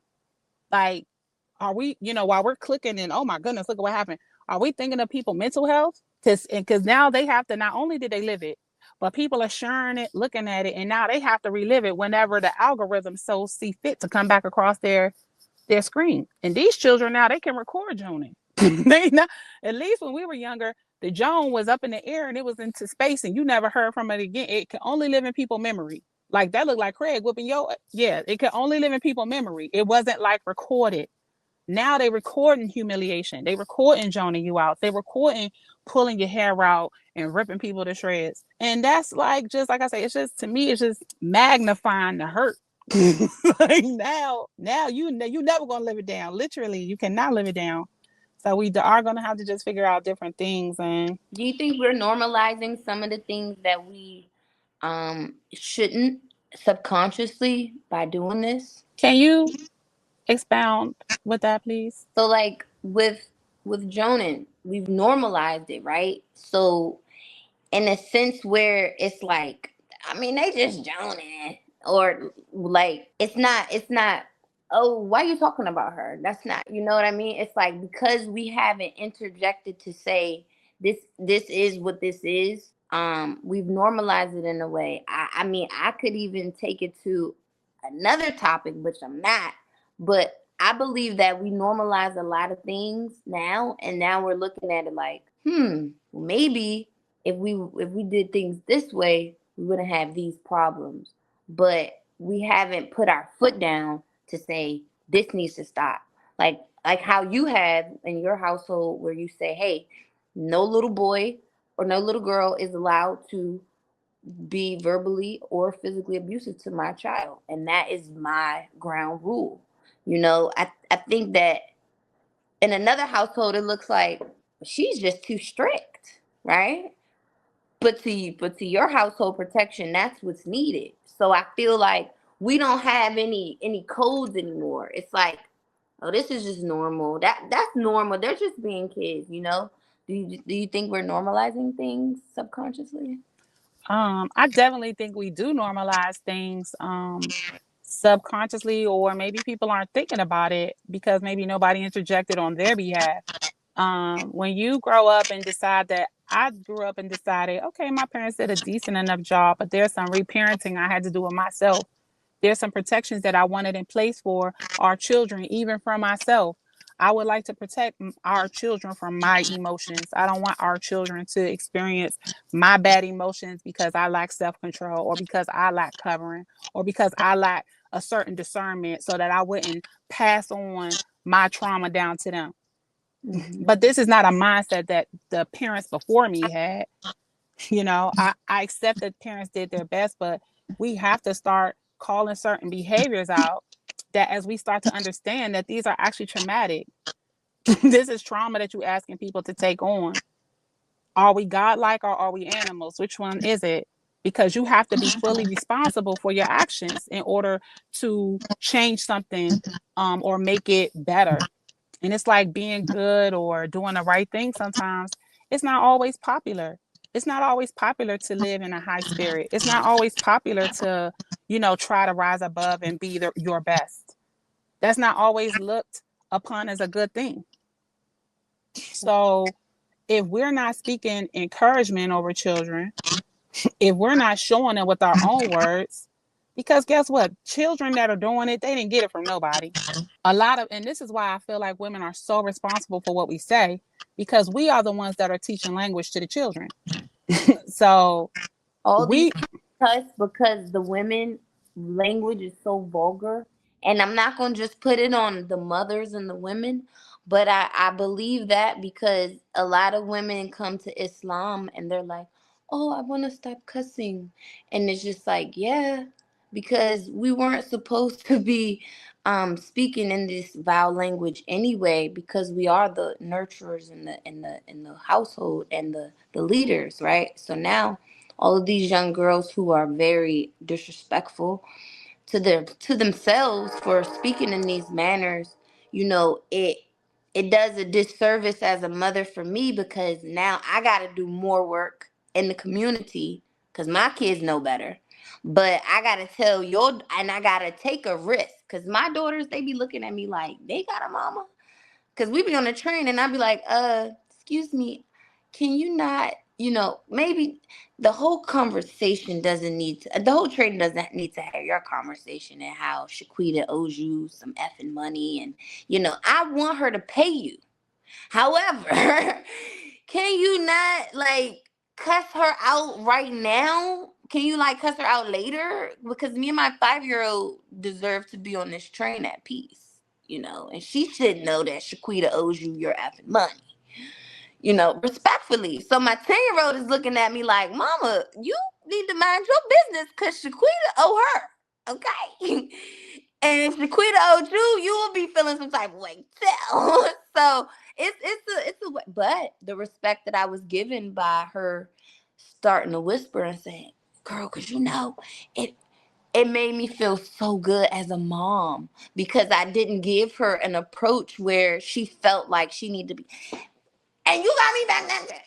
It was like, yeah, I am wrong. And I do know better. And I do need to not overpower this train with my voice of vulgar language.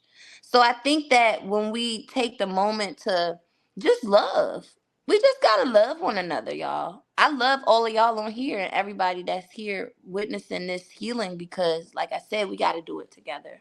We got to stop isolating ourselves and thinking like, no, it's our work. The inner work, her inner work, your inner work is my inner work, because we are reflections of one another. Vicious mic drop. Eee. But I do want to ask you one thing, Tamika, because I did see something where I can't say I agree with it, but it's like, what's the option? Now, of course, the little boy I'm about to say he does got a bag, said the mother in the video. But she went on live with her son, and she was calling him out because he was posting pictures with guns and smoking weed, and he went by a different name, and she had him on live and was showing their house, how they got a nice house, and you know what I'm saying that his name ain't this and that. So what would be the approach to solve something like that for a mom? where is the humiliation in showing that you live a wonderful life? How is that humiliating to him? Because, Because he go sir, by, let's say he uh, go by 3 okay, Glocks. You know what I'm okay, saying? 3 Glocks. Well, 3 Glocks is humiliating to us. You are humiliating our family by saying you have 3 Glocks, and sir, you got 3 knocks from the butler service out here living in a gated community. Okay. You're offensive and you're embarrassing to people who really have no choice but to live this lifestyle because they come from violence. They live in violence. They live through violence and trauma. You're the humiliation to them. 3 Glocks. Okay. So in that case, see, that's not humiliation, sir. That we can see your prestige. What's humiliating about people seeing that you come from a beautiful home? There's nothing humiliating about that. I meant where the parents are actually humiliating, as in shaming them, as in harming them, hitting them, beating them with. Sir, I'm glad 3 Glocks was exposed. Okay, is your father a doctor, sir? So there are certain situations where the parenting could be exposed on social media. Well, certainly in a beloved case where he is out here living in a gated community. That doesn't seem, if he is definitely, he's trying, he's not the one suffering humiliation. He's the one causing it. Like to keep from the mother decided to keep from being humiliated. Let me show you guys what's going on here, because I'm tired of him embarrassing our family with this. He's the embarrassment here. Now, if you want to be an embarrassment, you don't have a right to ruin your family's reputation. As a son, you don't have the right to publicly humiliate your family's reputation. How about that? So if you want to humiliate our family, I'm going to tell the truth about how beautiful we are. If you're humiliated by the truth, then you need to discuss what's going on in your insides. Her going public with how well that they're living or how grateful that she is or whatever. I didn't see the video, but just from what you told me. No, you spot on. Sounds like she's proud of the lifestyle and her family, and she's humiliated by his actions. And that if that right there, if he feels humiliated, it's by your own lies. And we gotta stop allowing our kids to have names that don't thrive wellness, don't thrive peace, don't thrive. So now if I allow you to go out here and be 3 Glock, right? And something happens with you and this name because you want to live by 3 Glock, okay? I'm letting you do this. I'm putting a curse on you, and I'm not having the discernment as a mother to just say, hey, I know God daggone well I ain't raised 3 Glock, two chains or whatever they calling them now, right? I know that I raised Edward Steele, right? Or whatever, mm-hmm. You know what I mean? Mm-hmm. And this is your name, and I gave you this name, and this is why I tell mothers and fathers all the time, please name your kids something powerful. This is what we just talked about in Black History Month, because I was teaching at Lee Montessori in Southeast, and the kids, I did word affirmations for them for their assignment. And A is for amazing, R is for royal or respectful. That's my son name. You know? This is important. Amazing. This is important. But the royal went out and was like, yeah, I'm cream dollar bill.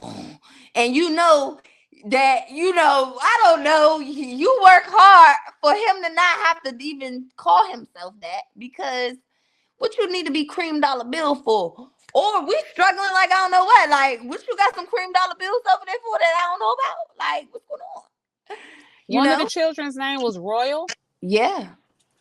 See, and to that point, while we're naming our children words like amazing, royal, our son's name is Noble. From the time he was 2 and learned his, he knew his name before 2, but by the time he was talking, I'm educating him and I'm telling him, do you know your name? Noble, yes. Do you know what noble means? Yes. Noble means of high and distinguished honor. That's what your name means. Do you know what this means? To empower him so that he understands this name is not just a name. Mm-hmm. It's who you are. Yes. I'm calling you noble so you will be one. I'm saying you're amazing so you will be, that you are now. You know what I'm saying? Your parents name you Royal because they believe that you're their luxury, their royalty. So a lot of it comes from us being able to educate our children, have the time and the space mentally and emotionally with yourself so that you can pass this self-love care on to these children. Mm-hmm. Because 3 Glocks, I'm sure 3 Glocks, how long did you know that he was calling himself 3 Glocks before you intervene on the internet? Mom. Because Mom, what were you doing? Mom, where were you? Where's your discernment? Because as a parent, and I'm not judging women because I understand that we can get overwhelmed, busy, and all of these things. But when you start to spiritually connect and be in tune, you will be given the warning signs that your children are in danger. These signs will come to you in your sleep and beat you up. It'll take you smooth to their room and see anything that's out of place for their spirit. Now, I've known several mothers that have this ability, but if you yourself as a woman are out of your mind, how are you going to get those gentle nudges of where and how you're supposed to nourish your children? Because to the tune of this young man, to your point, to the tune that he had a whole alter ego that nobody knew about, there's a lot of ignoring going on in that young man's life. There are a lot of things you're not looking at. So I'm grateful that she, whatever she did and she put it on the internet, that's cool and everything. But he didn't just get that account. You've been maybe worrying about, I don't know them. I don't know the story because I didn't even see the video. But if he's had time to create a whole personality, where were you when he's making the content? Is he making the content out of your house? If he's not making the content out of your house, where is he when he's not in your house? Do you know where your children are? Some of us don't even know where our children are. So no wonder they got a whole nother conversation and reality for themselves going on, because some of us are too busy. If you're a single mother with full custody of the children are damn near orphans, pardon me. Because if you got to go to work, who's there still to watch them if you have to leave? Or if you're too occupied because you're working even from home. Now the children are having even more reduced time with their parent. They're having more reduced time with their level of guidance. So the lady that's showing the whole house, ma'am, what was happening prior to that too? So this is another reason why I'm not so necessarily into, I was being funny earlier, but the more I think about it, ma'am, you put him on blast, but you should have been on blast in his room before he thought that he should be 3 Glocks. You should be more in tune with your child than to ask to know what is his online reputation. Have you discussed online safety? Did you teach him internet safety? Did you teach him about the reputation and what he's putting out online? Because we have had these conversations with our children. What you put on the internet, I would be embarrassed to do that, because I would know, like, you. there's no way I could not say their behavior is not me. So it's like, even if I'm doing great, I'm lacking somewhere. Were they taking certain pictures, or, you know what I'm saying, getting pregnant or whatever it is, somewhere I'm lacking. Because I believe before it happened, she ain't just run into a little boy at a party, or he ain't just hate the little, we got to be at the party for the little boy to step on his sneakers, or, you know what I'm saying, you got to be around certain type of individuals to even be accepted in the gang or something like that. You know what I'm saying? So how often is these things happening until it get to a certain point where me as a parent, I'm just oblivious? That's a fact. If your children are smoking online, let's say you found out your child is smoking online, what I understand is that's somebody who hasn't been getting hugged very often. If he's able to be smoking or she's able to be smoking and having a whole, and we're talking about children. So it's not like they're really, they're not, they're great at covering stuff up, but are they, you know what I mean? They're not. So, and we did majority of it already, so it's too hard. Hello. Hello. So if your children were being hugged every day or receiving a level of affection every day, there's a lot of things that we would catch.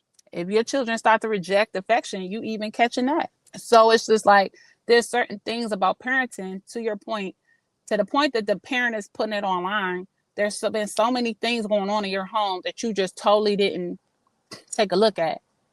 You missed so much to that point that, dang, is it the child's fault at this point that they're being neglected? Like, is it their fault that you neglected them and they doing what they want to do? As parents, the parents that take full responsibility for the outcome of their children understand this is on me. But that's only if you as a parent are ready to take full accountability for your children. Take full accountability for the way that you raised your children. Take accountability if you didn't know how to raise them and if you messed up, take that too. So, and if we do that, who knows what we could be. But putting him online is not going to help him. Because honestly, ma'am, the more I think about it, you created this. you created this person. Okay. Maybe we should talk to you about creating people that aren't safe for us in the environment. Like, I need to know. Kid, that's what I wanted. That put me at ease in certain conversations of one of my, any particular parent being transparent and taking accountability. Like, you know what I'm saying? Granted, by the time some of the conversations happen, I'm an adult, but and I don't know if we probably had them with our parents or aunts, and they want to hit you with the, you and a grown adult now, and then I'm not saying that shit is hurting me right now or is affecting what I'm doing right now, motherfucker. I'm over it. I got through it. But what I'm saying is, yeah, I do remember certain shit that happened back then. I do remember, I do understand certain tendencies or certain things. I got triggers or whatever is catered to me seeing this, coming up like this, emulating this person, talking like this person, thinking this was cool for so long that certain things is just embedded in me because I picked it up from certain uncles or, etc. So the conversation does have to be had whenever the child, I think, is, big, I guess intelligent enough to have it, or if the parent is attentive enough to make sure their child get that emotional intelligence to make sure these conversations happen over and over and over. They're taking accountability of, dang man, we tried to put you in the wrong school.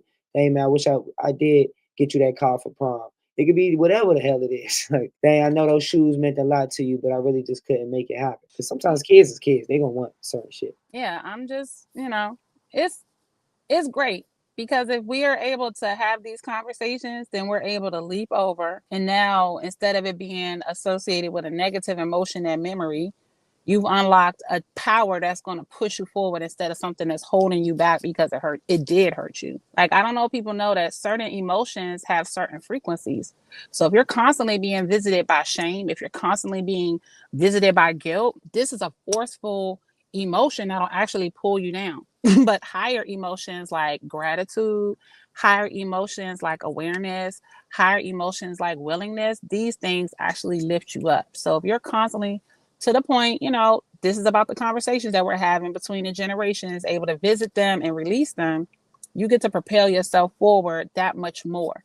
So as hurt as you used to feel is as much power as you now have to move you through situations and move you past certain situations.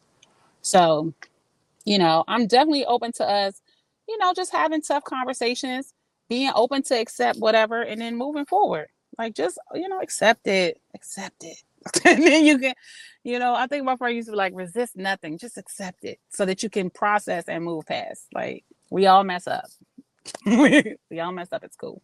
That's a good one. I think I have a problem with that. Sometimes I just be like, man, just make sure you critique me the right way, man. Or like, you know what I'm saying? Know what the fuck you talking about. Like, the fuck?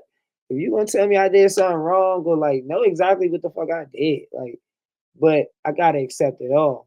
Whatever that whatever person it is, whatever version of it is, because you're right. It could be truth in it. And then regardless of it, so a lot of times when we getting critiqued, we don't even want to see the truth or hear the truth a lot of times, depending on who it's coming from or what the perspective or how the tone is or the timing of it.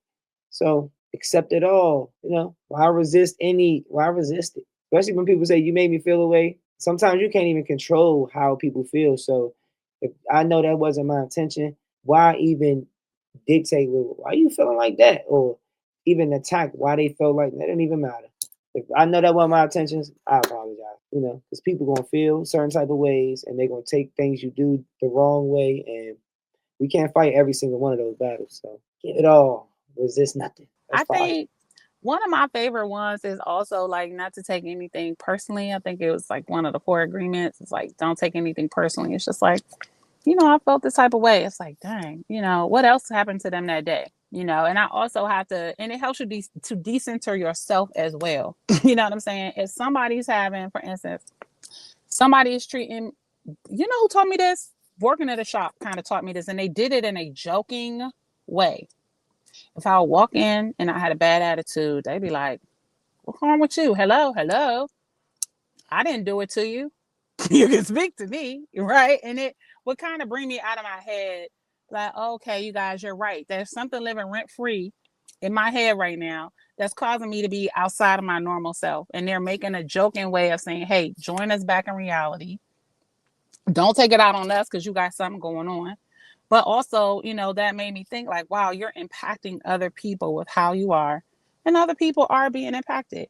And if it wasn't your intention to hurt their feelings, then you can say with confidence, hey, my bad. Let's try to get it to you in another way. I'm still gonna give it to you though. but I know maybe not in that way. If I truly intended to give you a message and you felt hurt, well, guess what? Somebody hurt my feelings sometimes before, but sometimes it's a necessary antidote. Sometimes, things are uncomfortable. I told it to you, and it's uncomfortable. Was it true? Was it true? Like, we're here to grow. For sure. We can't hear you, Z. Oh, I was quoting a Nip little segment. He said he talks shit, but she know it's true. But yeah, I agree with what was being said. Yeah, I didn't know you was noticed that. He was quoting rap lines and shit. Look, I was listening the whole time. I was just like to close it out when she said that. I was like, I thought of that. What about whole phases? Is that when we've seen this before? We've seen, especially after marriages or before relationships, where women. Pause. Did you just say hoe phases? Yeah, that's what I'm trying to explain it, but I probably But said it the hold on, wrong way. time pause. I just want to say before we even go into quote unquote hoe phase. Last night I was literally called a hoe and said I deserve to be raped because of what I had on, when I don't even think I had on anything where I should be. That should be said. So please be very careful on this hoe phase that you about to explain, because I actually asked two males today, what would they consider a hoe today, because I want to know what makes a That's a woman a great. hoe. What's That's the a hoe great phase? one too. That's a great convo as well. Yeah, But well, it's an excellent but fucking conversation. according to the topic today was, I've seen, and tell me if I'm wrong, if y'all seen women explain they relieve stress through what, I don't know what's a better term to call it, through whole phases, through dating, being promiscuous, you know what I'm saying, having their way, same way men say the same shit. And is that a healthy way to deal with stress? Through love, or I don't want to say love because it's more of a Plus, multiple partner, yeah, lusting situation. oh, not on me. But that is common, that we love in order to feel love. Yeah. And we know how a lot of people are inconsistent, so we move on. Is that healthy? Do people deserve to get those have those phases and get that out of their system in order to get through stressful times? Of course, people that's not in relationships. Is it necessarily actually having physical sex, or is it just dating? Is it really just being Physical sex. then? No, I don't think it's like, I don't see where it's helpful. Well, I don't know. Why? I mean, I guess it How depends far do if we the have to person, scale back to make it helpful? Maybe I just don't, kissing and touching and rubbing, multiple daters. if it's, I don't, I guess it depends on that person and how it, for me, no, it wouldn't be a helpful situation. I prefer to possibly just, I don't even know, like in those in the it's person, I would say based on each person. For me, no, I couldn't go into the whole phase, and because honestly, the person, generally when I have sex with a person, it they have an amazing time. I don't get anything out of it. So it's very rare that, so for me, I don't run to that. It's not like ugh, no, Not fulfilling enough. Yeah, yeah. I Not couldn't fulfilling do it. enough. The But I segue know there was are great though. some young ladies that it does work for them. And if It it was does, great. then by all means do you. And I wouldn't judge them or give them, say it's a red flag or anything. But for me, I couldn't do it because it's of no benefit. It's of no gain.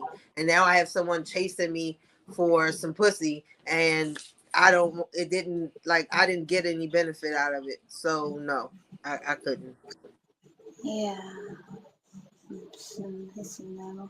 But I think that just in sex overall, I think that we do have to evolve our understanding of it, and understand that it is an energetic exchange. It's a very deep and intimate thing. I think that going through the whole phase, we are blind to the fact that we are loosely giving our energy away. And also, in the same manner, I did say, and it's an exchange. So while you're giving, you're also receiving. So that's something that we have to be mindful as well. So while we're going through this, regardless of if we're aware of it or if we're not, it is not a healthy thing overall in the big picture, because when people indulge in those activities, they usually indulge with people who have the same mindset, which means that they're having the same kind of activities, which means that they are exchanging with other people. They're giving and taking, and then they're coming to you and giving and taking. And we think of STDs, we should think of not only sexually transmitted diseases, but also demons attached to all of this that we are taking on. So like while we're trying to get over this and get through that, we don't know that we're taking on so much more energetically, mentally, spiritually through these activities. So I think that overall, as a collective, we have to evolve our thoughts, because like Carmen said, we should not judge them, because it's the level of understanding, it's the way that they're processing it based off of what society says is acceptable, based off of what society says is okay, based off of our lack of understanding as to what's going on. We think about condoms and all this other stuff. There's so much depth to it. Think about not having babies and all this other stuff. Like there's so much depth to it. So yeah, that's my take on it. I don't think that people should be judged about it, but I think that we should inform ourselves better so that we can educate each other instead of trying to bring each other down off of our lack of understanding. Because it's a real about thing. grieving? Huh? About the grieving sex? Grieving sex, but again, just being mindful, and it takes a lot of restraint. But I mean, if you were to do that, also being selective. So if it's an exchange, make sure it's a proper exchange. Don't be loose with your choices. Like I have mentioned, like with these whole phases, most of the time they are not being selective. They are choosing what's available, and the choices are not very decent. Be selective if you do feel like that's the avenue that you do need to go down, or you feel like you want to just do that. Sometimes you want to just let loose, do your Dougie. But you ever seen the shot? Huh? Tamika acting like she never heard this before. Like this is not a thing. What? Her face expression, like the grieving sex. Oh yeah, I've heard Grieving of that. sex. I've never Too. I'm back. Hey experienced guys. that. I don't know, but I've seen that, and like I just try to understand on different, like just where people are coming from, trying to understand and their level of understanding, and that's just trauma response. But like I just feel like, just overall, I just feel like people should be mindful of their bodies and just what's happening when they're going through these motions, and decide if it's really worth it in the big picture. Like, do you want to put yourself through more potentially for choosing to make these actions, or do you want to be more selective? And like yeah, but then I have my moment too where I didn't understand too, so I'm speaking out of experience as well. I've grown through my level of understanding because of the way that I value myself and the way that I understand. So I'm basically a representation of what I just said. Like I am testimony. I wasn't in a crazy whole phase like doing stuff, like it was just like I was grieving.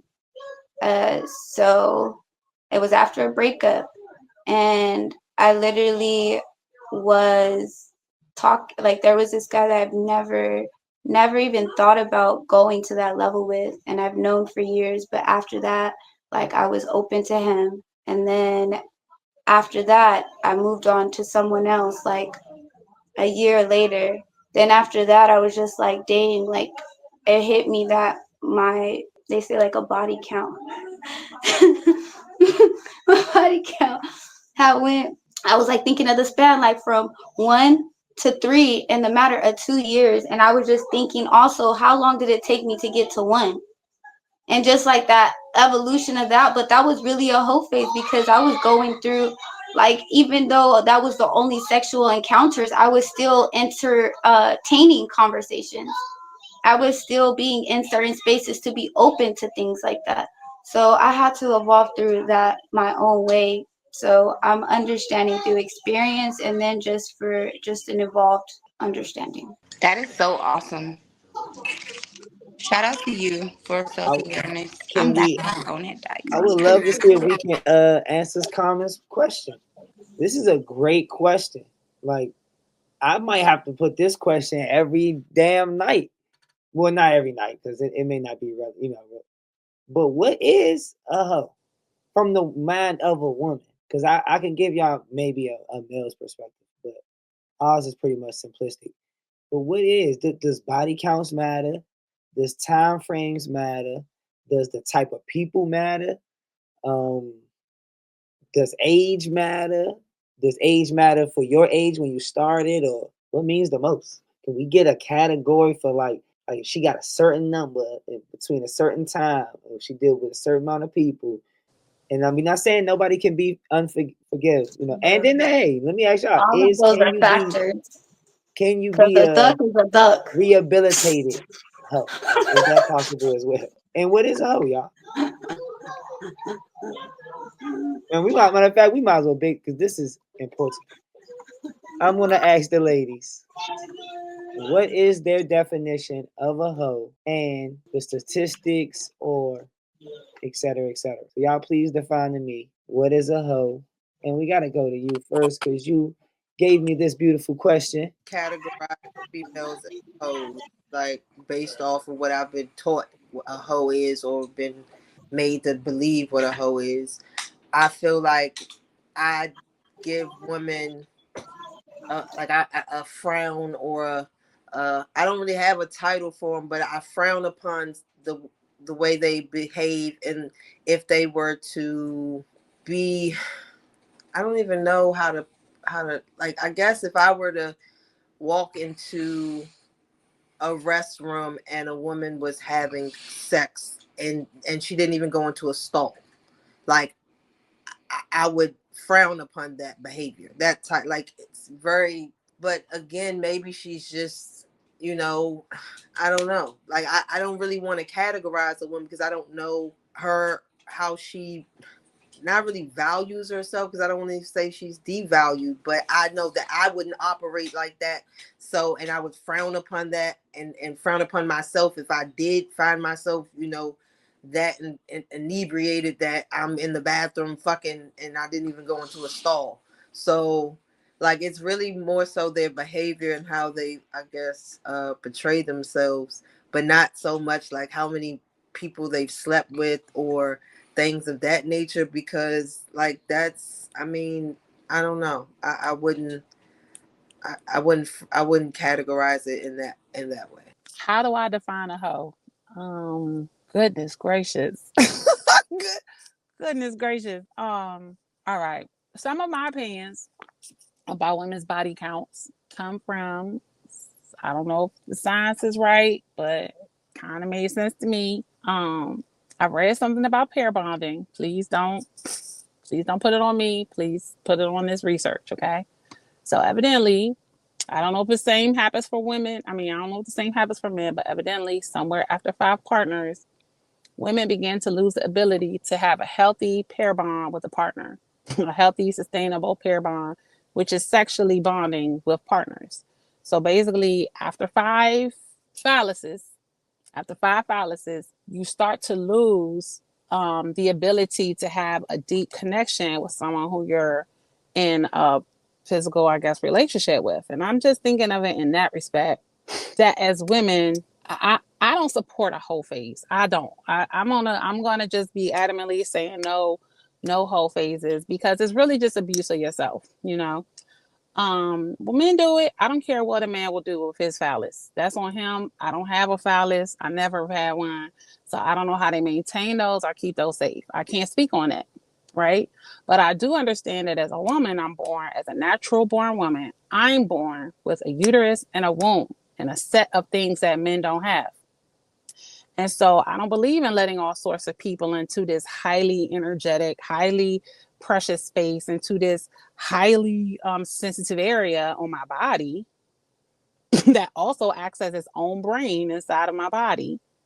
I don't believe in allowing many people access to that space in the name of testing things out. I think that the way that we have to look at ourselves and how we respect ourselves is going to determine whether or not you think, what a whore is or what a hoe is.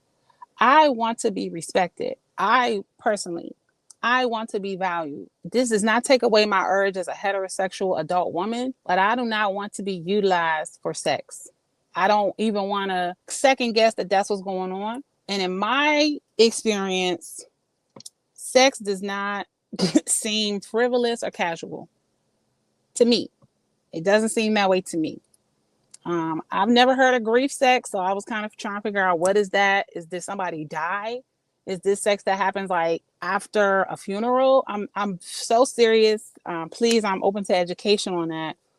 But I don't believe that using sex as a way to heal yourself with multiple partners, I don't think that's going to get you the result that you want. Because as women, as I heard earlier from one of our sisters, like, you're taking it, you're giving or whatever, but you're also receiving, right? As a woman, you're receiving this man's energy, his anxiety, his problems, his sexually transmitted demons. You're receiving those, but you're not being given the level of protection, spiritual purity, or cleanliness to remove these things from your body, or to safely, as if you guys have an intended bond and union, you have an understanding that this process is going on and you commit to that and you submit to that. But if you're taking random dudes' spiritual demons and you're taking that in and thinking it's fun, too many sausages scrambles the eggs. I want women to understand that. You take too many sausages, you scrambling your eggs. I'm never going to support a woman using her body, being disconnected from her body to fulfill lust instead of feeding yourself something that's really going to heal you. These random phalluses are not healing you. I never heard a woman say, I slept with 20 men and it made me feel better. I don't know. I don't even know if men feel better. But again, I don't live my life as a man. But you sitting on 20 penises is not going to make you feel better. I never heard of it. And if you sitting on 20 penises to get paid, you're an official certified whore. And if that's what's making you feel better, then you have undervalued yourself. So I don't support Black women going through whole phases. If you want to go through a phase where you're seen as a whore, somebody that's for sale, somebody that can be bought, somebody that can be purchased, somebody that's not valued, because to me, that's a whore is unvalued. She got a dollar amount, but I'm sure that's not what she's worth. So if I would never want to be seen as a whore. I would never want to be treated as a whore. I would never want to be regarded as one. So, and I don't want that for any of my sisters. I can't judge them. If you want to be a whore and that's your life, I'm on this whole stuff and that's what you want, blessed be. But you're better than that. Or maybe you're not better than that. Maybe you ain't better than that. And you only think you're worthy of sex from somebody, I guess. You've diminished yourself. I don't know. I ain't judging nobody that's promiscuous, but I am questioning your sense of self-worth. I'm questioning that. I ain't going to judge you, and I'm still going to love you. And I'm also going to tell you the truth, because I have shared with friends who are dating. You're more valuable than just having sex. Act like it. You know what I'm saying? If you have to have sex to be dating people, you might not be ready to be valuable or valued. If you giving yourself away freely and casually, you're not even ready to be valued. You don't even value yourself. You're just giving it away to everybody. And I think some men should value themselves more. Stop giving away your energy. Stop giving away your seed to everybody. It's not exclusive to women. I'm talking about women, but men as well. You might be a wonderful person and you devaluing yourself, giving all your whatever phallus energy to all these people. That's not the way for us to heal ourselves, but maybe it's helping somebody. But I just know a lot of people have been contracting HPV. So if that's what you like, go for it. I'm not here for HPV personally, but I mean, being a whore sounds like a great way to catch it. So if that's what you want. Herpes is real. Have fun with it. I mean, if it's so healthy. First off, I want to say you said that so very well. I agree. I think I'm working on evolving to saying it so gracefully, because I speak in layman terms these days. I am very straightforward and blunt about things. I like to call things what they are. And I feel like sometimes that is necessary, to just be real about what things are. And sometimes, like, if you're bothered about it, then that shows that you should work on it. If you're not, then more power to you. And that's just what you are then. I do think that it is a real thing. It's a very interesting question. Just listening to Tamika really just made me just calm my thoughts down because I had so many thoughts about it. But I agree with what she said and how she delivered it. I just am working on having eloquence and grace, sharing the same message.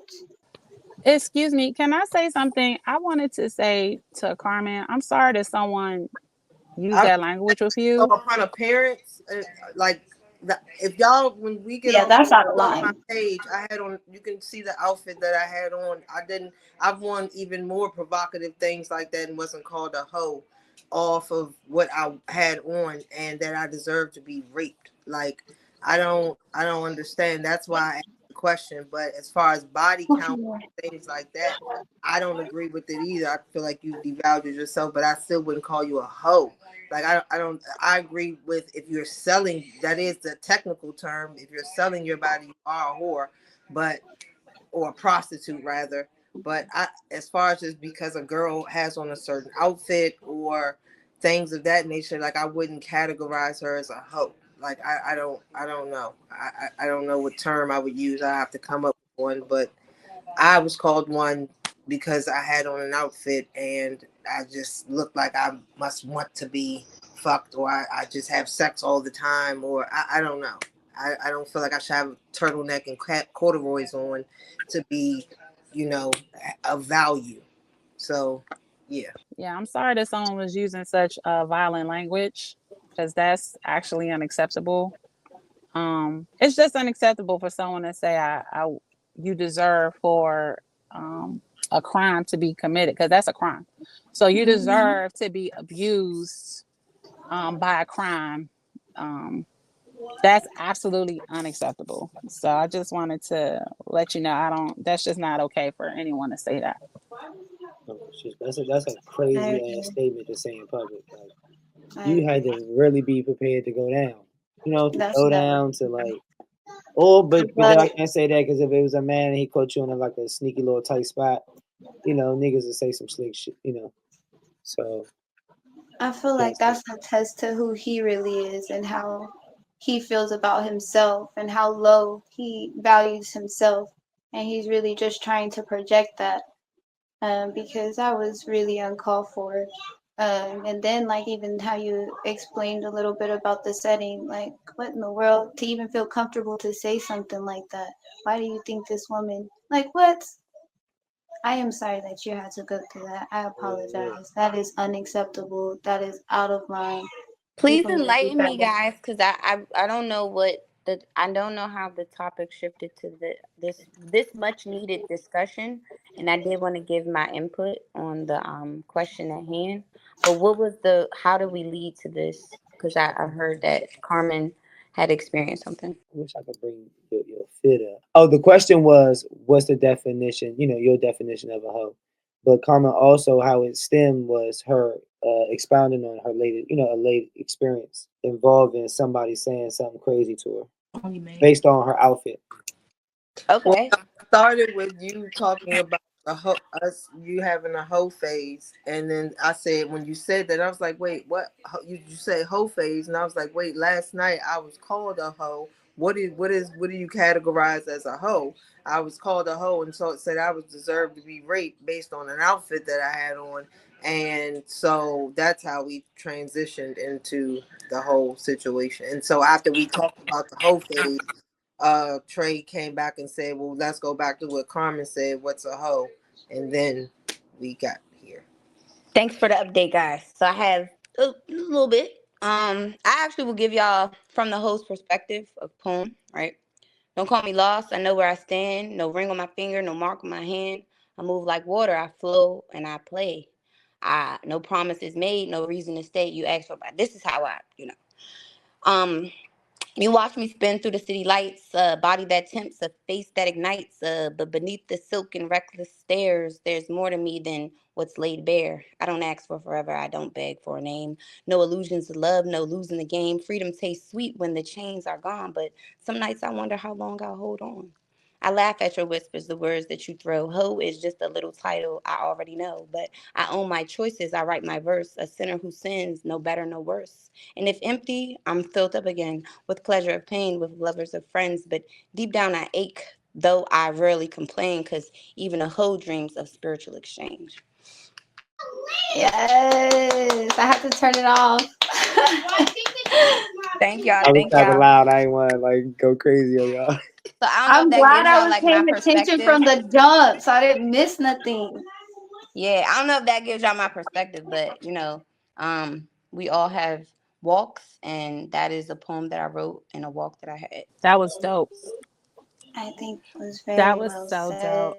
said about No the other dope. experience overall, Thank because y'all. that's what it is, an experience in time. And you So I got a very general well consensus that displayed that. Like it was like painting a picture in your head. I loved a it. woman I that want to hear gets what else paid you write, you create. is we got public sex, I heard, poor behavior, pair bonding, after 5 men, no hoe phase, too many sausage scrambled eggs, no porn or OnlyFans. Definitely putting Tamika last because she made Z not go off. I was trying to get you to go off, Z, and that poll was immaculate. So no consensus on a number, body counts, or particular relatives or friends. Is it really anybody's business? Honestly, Uh, honestly, it is to but a you certain can't. extent, right? Yeah, you But can't stop with the other the other person from telling y'all business. this is true. This is true. That's This the is sad part about interactions. You know what I'm saying? right.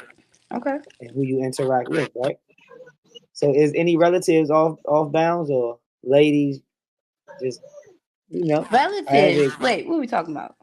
I'm trying to understand. I'm trying to keep up. Right, uh right. I'm talking about that can make you fall under the title or the label. If you deal with best friends, brothers, cousins, pops, sons, father. Okay, That's yeah. called incest, No, That's not all your right. own family. Not your right? own. If the woman happened to deal Oh, with in a someone mom and a else's dad, family. yeah, That's cousins. Or, beyond that. we know sometimes it's accidental, or is it ever really accidental? Or Accidental is kind of understanding, but outside of that, no, I don't think so. That's why they have a word for it. okay, Is that word well, hoe? No, I no, think incest, like you said. Oh no, but wait, no, that's you not said the not a family. family. Yeah, not the Oh, Not a family. family. Like this is like, oh, okay, so I somebody have a man else's. and he has a fine brother, uncle, father, nephew, Oh, whatever, right? I think I have the same answer Is it? then. It didn't work out with him, so he need to mind his If he business, didn't or know, long lost is it? brothers. Nah, y'all shouldn't have to. You should fish in a bigger pond. Like, does that make you fall under that Twin. label? Now you have a twin. Yeah, no, the twin was weird for that. No And twin. the grieving sex, I mean, Z expounded on it to another level of women do grieve after relationships. But yeah, the grieving But sex it's not healthy. I but want that to was weird. express that. But no, I just said I'm that. glad you expressed that point at all, because I actually was talking about like husbands that died, boyfriends that died. You know what I'm saying? Yeah. I got traumatized with Monster Ball. I love Holly Berry. Her scene was she was grieving and she got hit on that couch. And I can't get over it. So I that made me be like, dang, I didn't even know that was a thing. Like, you know what I'm saying? So like maybe you can hit somebody like Holly if she going through something traumatic. Like what? So I don't know if that was really a valuable, example for them to put Holly on a pedestal, and then that was her first sex scene Yeah. coming from a little boy. That was different. I know Swordfish was her first little, tatas. That's how when we was I don't know if we was on the Sites room or we was on this. We was talking about Lala, right? Yeah. How can you not protect him from a little boy saying, "Your mama, I seen your mama titties on TV. She a hoe." Man, Yeah. like what I'm saying. So I'm trying to figure out what makes you fall under that label from the mouths of women. Because us, We gonna say brothers. We don't. A lot of men don't care about the context. So if you end up dating my son, if you end up dating my dad, if you end up dating one of the homies, you're not a hoe if I'm dating you at the time. If I'm the second guy, then you're never the hoe to them. You know what I'm saying? But then as soon as you break up with them, then they like, yeah, man, she was dating me and my homie from around the way, or me and my. So I know from men's perspective, we twist it a little differently. I was wondering how y'all feel about peers or y'all own experiences. You know what I'm saying? Did you ever feel like, oh yeah, man, I had to shake through something? But I think that ain't that is that not what hot girl summer is built off of? Being to have a stressful summer, a carefree summer to deal with who you want, play, flow like water. I feel like all of those things was created in to release. Healing girl summers are always hotter. Okay. Right. So the thing is, when you're having a healing girl summer and you know that I'm on the porch, I know what's going on out there. I do want to wear this outfit that probably I'm going to get labeled as a hoe, but I've been working on my body all winter. And they going to see this squat challenge that I have accomplished. And I might wear some shorts that complement that squat challenge. And you don't even know that I probably cover all the time. But this particular day, yo man, everybody on the block knows about that squat challenge that I accomplished. Am I a hoe? Am I? Because I decided to come outside. Some may label me as that. Now, the thing is, where are we valuing ourselves as women consistently? Because in these hot girl summers, babies are being made, right? And now there are generations of children who are being made out of lustful situations, turn up summers, and their parents were grieving, so they were having grieving sex, right? And here we are with a bunch of baby mamas and baby daddies who are all hoes, I think, right? Because if you're going to wear it, right? And at the time that I was walking a certain life and a certain path, I had to recognize who I was being to heal. So I think that that's just the major importance, right? Saying, hey, I might be walking a whole life, but I'm going to get it right, for the sake of Allah, for the sake of my children. And it is probably important to call it out, because maybe someone else sees something and say, you not a hoe for real. Like, stop that hoe stuff, Like, maybe that's a way, because we got to start really just opening perspectives here, you know? As mothers, right? There are certain ways that we should carry ourselves, especially on the internet. I really agree on that, because we are the model for our children. So when someone does make certain gestures or comments towards our attire, we shouldn't take offense, but we should inner digest what is happening and then reevaluate. And that is for all the queens on here and all over, because we are queens. So show that. Let's stop showing certain things and then expecting certain responses, because we got to wear it if we're going to wear it. We'll read Google's definition, but this ain't popped up kind of long. But What is Google frequent, saying? We want to know. frequent or casual sexual activity, especially without emotional attachment. I'll paraphrase. We didn't talk about the attachment of the sex. Does it matter? Because we spoke about Lori Harvey before. Hence to what you said earlier, comment about the dating. So it is a spectrum. So what you said, what you wear, if you're dating, because some, even if you ain't having intercourse, even if you dating multiple people, they're gonna label that on you. If you wear certain things, they're gonna label that. How about let's say a number? Can we get to a number in a year? I mean, in an amount of years that we'd be like, ah. So let's give maybe 20. Let's go. Is 20 too many? Let's go 10. Let's go 10. Because I was gonna say since the age of 20, 10-year span to 30, how many y'all think? Does an average matter, or let's say one a year, that's 10. I'm asking everybody. This is what I was told. That anything over one, you a hoe. That's what I've been told.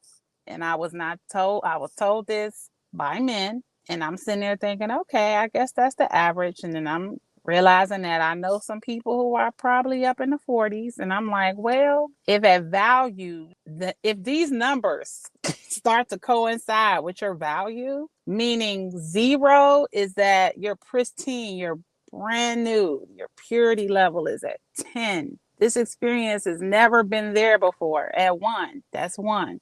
To 20, now 17 dudes, then, you know what I'm saying, dug you out. Like, how many people need to preview to the show? I don't know. So I'm like, I want to respect women's ability to do what they choose with their bodies. So whatever number that they come up with for themselves is great. To me, what I think at this point in my life, and it has not always been the case, I think that a woman doing anything more than 1, you start to devalue yourself as a woman. You are being an example of how to be, sexual, but you are more than that. You're just more than that. And I think we need to stop normalizing whorish behavior. Stop normalizing promiscuity with women. This is not our lot in life. This is not beautiful on us. It ages us. Okay? Now you inherited gray hairs on your hoo-ha because she's stressed out too. We need to discuss that the more bodies that you collect, the more yardage of phallus, you're starting to collect too many men in your body's repertoire. Now it's going to start affecting you. You can say, no, it doesn't. Yes, it does. It tires women out.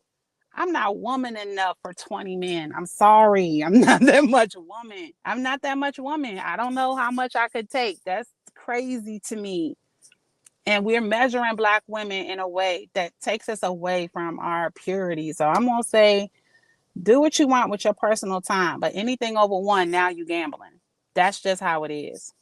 Unless you would like your daughter to also do that. Unless you would like your daughter also to be test driven. So I'm going to say we need to knock these numbers down. Because 1 penis a year, good goodness. Like one penis a year. What if she doesn't get married till she's 50? How many did she collect at that point? Like, what is the goal? Are they this what they don't even look, whatever. I don't think women should be wasting their time. That's all I'm saying. Worry about getting the money instead of getting the penises, because worrying about making money will always be good for you. Worrying about collecting penises, that's never going to get you the bag, ever. I've never seen it work. It's just not the way to go about it. So I'm never going to preach and be okay with us being hoes. I'm over it. Sorry. I'm not. Which number make you a hoe? Anything over 1. Because it means you had to give up too much for nothing. No way. Anybody on Sorry. the opposite of the spectrum? So we can come to the middle some type of way? Go for it. I think like 1 to 2, because I think like if you're like dating and like at the end of the year, like, or more towards, because I feel like you should give some space before you become intimate. But like if you were to go again, I think the max would probably be 2 for me. But that's just if you were in like a relationship, like something long, like not even long term, like you were just in a relationship in general, and you take your time to yourself and space it out properly, then 2 is okay. But anything more than that, or just making it every year is 2, it's just a problem. So it might be just 1 for me, but then just to show grace, 2. But just 2 a use it year or just 2 wisely. people, period? 2 people a year. That's what we were talking about, right? Annually, and like Oh, how frequently, so like how okay. many. So what's that, Yeah. 20? That's 20?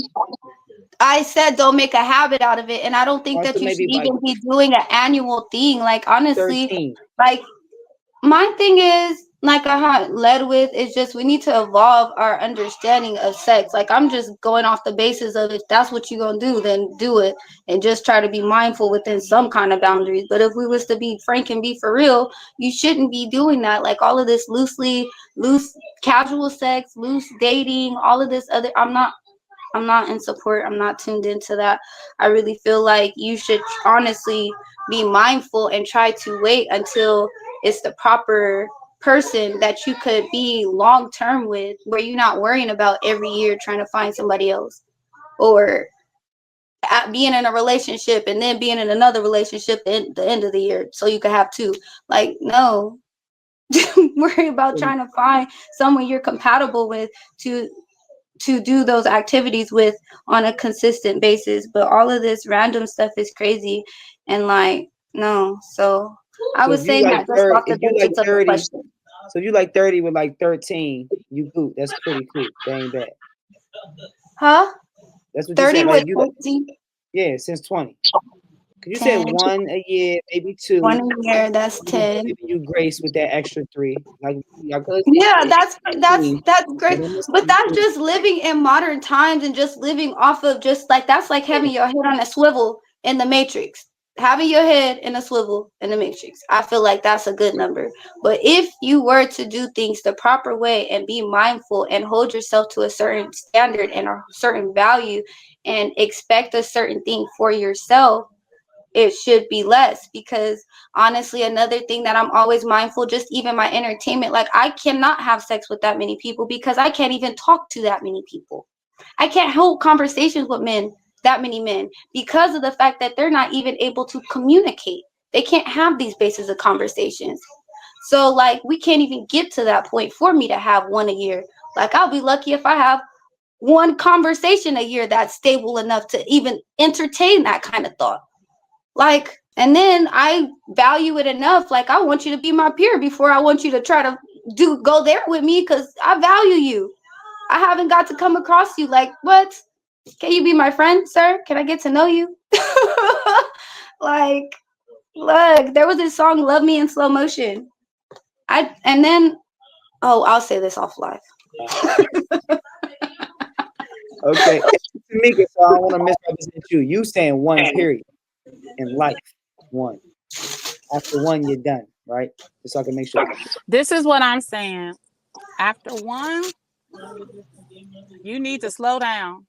And after 2, for your life, you're moving into whole territory. Just enjoy it. Walk the walk if that's where you're going. I'm just telling you, after 2, you're moving into whole territory. Okay? At this point, slow your horses, ma'am. Okay? What are you trying to get fulfilled while you trying to hop on these penises in the field? If you want to feel free and flow, do you need to get your passport? Do you need a vacation? Do you need more sun? Do you need to read a book? I mean, focus. I don't think that a I'm woman should glad you be. said that, because that's a perfect example, because we have to understand what that's really stemming from and what you really need. And like, even as a child, like children, they have like temper tantrums, and they just be lashing out and doing different things that is out of character, out of what they normally would do or what they actually want to do. And it's just them acting out emotions that they're not able to express in ways that is easy. So they might just need some guidance as well as to other avenues and support. That's why circles are very important. Of healthy circles are very important. So you have good examples and good support systems, because yeah, that's trauma. So if those back shots do help that woman heal, then what? Because in the instance of, a woman knowing what she wants and what she doesn't, but those back shots were able to help inspire and create and hold her through the night, and she was able to go the next day or the next week or the next year, right? With that inspirational dick. Is that, I don't know. Is that a hope? Look. So what's your number between 20 and 30? Hold on. I like the question. And I just feel like it is, but do what you do. But I feel like you have, sometimes they say you like it's like a hard lesson. Like, that's a hard lesson that you're having to learn. You are putting your body through that. You are blocking out certain things, because naturally, better. Women, especially women, we want to be loved. We want to have certain things. So when we are doing that, we are shutting off a part of us. So I feel like do what you do, but that doesn't make it less than what it is. And I feel like How time you will be accepting of that, because another thing, sometimes you have to experience certain things to fully understand it. Like, I just feel like that's something that people have to be willing to accept and understand and transition, because I know when people grow out of things like that, they think of it that way. So you may not think of it during the act, but after the fact, once you settle down, you'll be like looking back, woohoo, you know. So I mean, call it what you want, here, now, later, but I don't know, that's how I feel about it. I would call a hoe, but I, in my head, I don't be calling them that. I try to show grace, but I see it for what it is what I'm saying. I don't try to see it less than what it is. But I don't try to degrade anyone during that, because I understand it's a real thing and it's something that is trauma. No one needs to be hurt even more while they're going through pain. So, yeah. But that's just to call it, if I was to clock it in my head. So there's a lot of hoes in my city. I think it's important for women to have safe spaces to utilize their sexual energy and inspiration, and its ability to do so. I think that this feeling or whatever it is that sex generates and it's like creating, when you're giving that out and it's not like in a confined space where it can be safe and grow and develop, I think that you waste the experience, because when it's with your family, your person inside of like your relationship, you're adding to inspiration and the wealth of your family. So, oh my goodness, by being with my man, like this really is better for the children because we're stronger for them. So this, like, sex is a wonderful, marvelous thing. It's a marvelous thing. And it can be utilized in your pursuit of wealth. Having good sex and attracting money, they go together. Everyone knows that. So why are you wasting this attractive skill set on people that you don't value for the future? That's how I'm looking at it. There is an art to being attractive. There's something to do between sexual chemistry, but that chemistry can also be utilized to make money. Maybe you and that person have an understanding, somehow that you guys would work well together to create something that's not just sex or a possible baby on the way. How many times do we need to physically connect with people with this sort of magical power? Why are you giving it to like randos? Maybe this doesn't happen for men. I don't know what happens with them. Again, I don't have a phallus. I don't know what that's like. Okay. Maybe they love it. I don't know. I have no idea. But women are way too much or way too powerful to just be connecting with people over and over, giving them this genius of yourself. And if men feel like they are genius in these ways, then cool. But I'm just saying, one is cool. Two, be slow. Okay? Slow up. You moving in a whole territory and you giving away the magic. Okay? You giving it all. You dwindling the beautiful enigma of you. You just, now it's on sale. Now you're on sale. That's just after two. Is it a, how about, I would like to ask y'all, because y'all know you got them. Does it, like to your point, is it all of it tiring out, or is none of it experience? Is none of it learning? It's all after two a wrap? That's not like, that's crazy unrealistic to the reality that we living in. So everybody must be a hoe. So now you catching on. Okay, That's there you go. That's it. cool. There you go. Now you catching on. Everybody is. A Yes. huge America is a huge export of pornography. We make porn here. Sex sells. Sex So if sells. you're American and you're a hoe, you're right on track. That's fine for you. The dream and goal aspect of it, the little piece of the pie. She said, now you're Now, not to advocate, right? But if you have a beautiful voice, they want you to sing, right? If you tall, they like, boy, you gonna play basketball? Um, every other physical specimen that should it not, or because we get exploited for everything. So is it like, is this, there's no positivity? that's not the purpose of it. Do you remember what I was telling you? The purpose of our adornments Talk to was me. of our adornments. They are not for that purpose. So we're exploiting ourselves, exploiting our bodies, exploiting the purpose of our adornments. These were not put out here to flash in front of the world and have men drool over us. It was to feed these babies and to keep our planet going. And then everything else was for the same process. And then it cleans and all this stuff. Like, what the heck? It's not meant for that. It's not meant for that. It's not meant for that. So yes, it's exploitation at its finest on a large scale, and it's very sick. It's exploitation at its finest, and it's normalized, and it's very sick. It's shared to our children. You know, when I was growing up, I'm glad that I was sheltered because I got another view on life. I got to take a whole different life approach than most people. Everyone else got the world raised them. I was raised at home. And with that, my mom had a whole certain value. She was real old school with a lot of stuff. So we would watch a lot of old movies, a lot of old shows. What I took from the collectiveness of it is the wholesomeness of it. There was so much stuff that was left to the imagination. You could watch shows or even turn any kind of show on and your child could watch it. My mom could turn on TV and not be, even when I was 13, she'd be like, I can't watch the kissing scenes. I had to cover my eyes. It was serious. It was serious. Serious. So I'm just saying, like, just evolving and just seeing how the world really is and what it's developed in now that I'm getting older.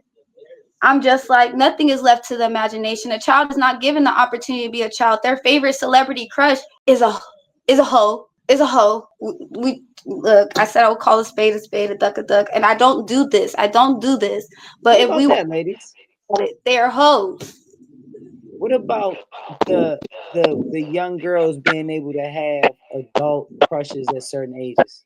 But and then that's why you have to show grace with it because it's learned and it's accepted and it's normalized and it's a standard that's set. So we can't bash the young and the confused and the lost. We just have to try to educate them and make sure they're aware of what they're doing.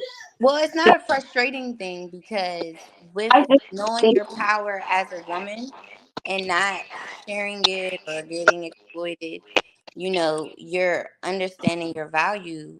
But in that time that you may be walking a path of misunderstanding or misguidance, things happen. And we also have to remember that there's also sexual abuse and trauma, all other things that women have encountered where they haven't been able to even heal from that.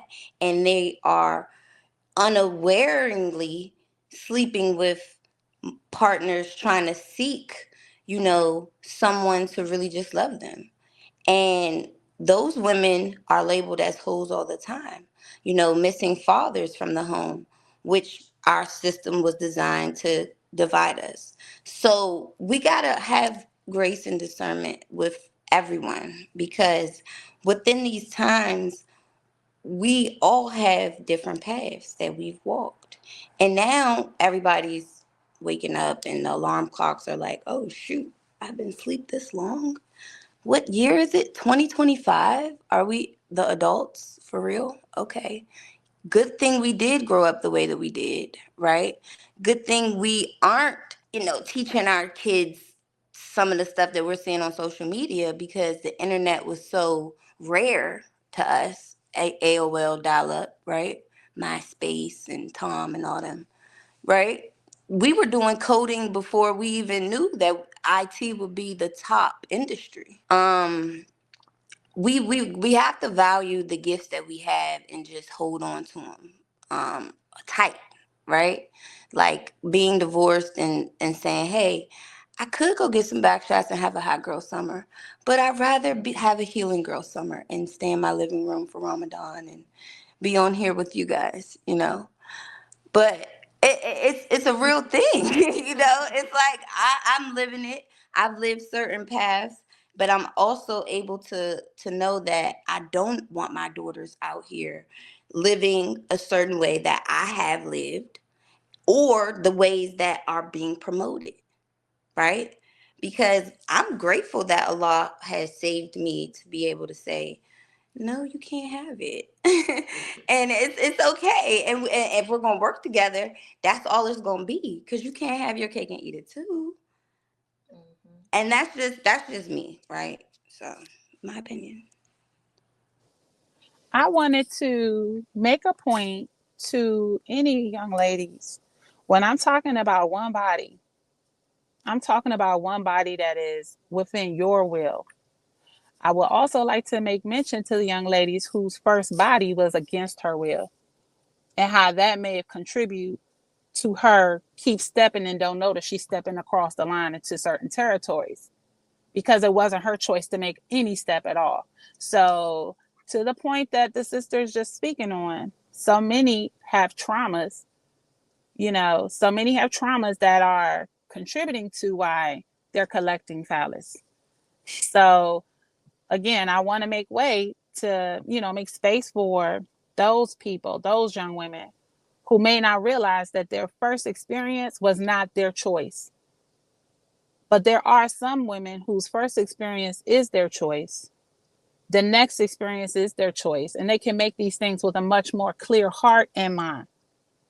So, and we have to give a lot of understanding that due to the dysfunction of our community, there are several women that are fitting within a certain that certain count, that certain number. Also, just due to the attack on what's normalized to our community. Maybe trauma affected it, or maybe improper influence have affected what we're choosing and how we're choosing and what we deem as normal.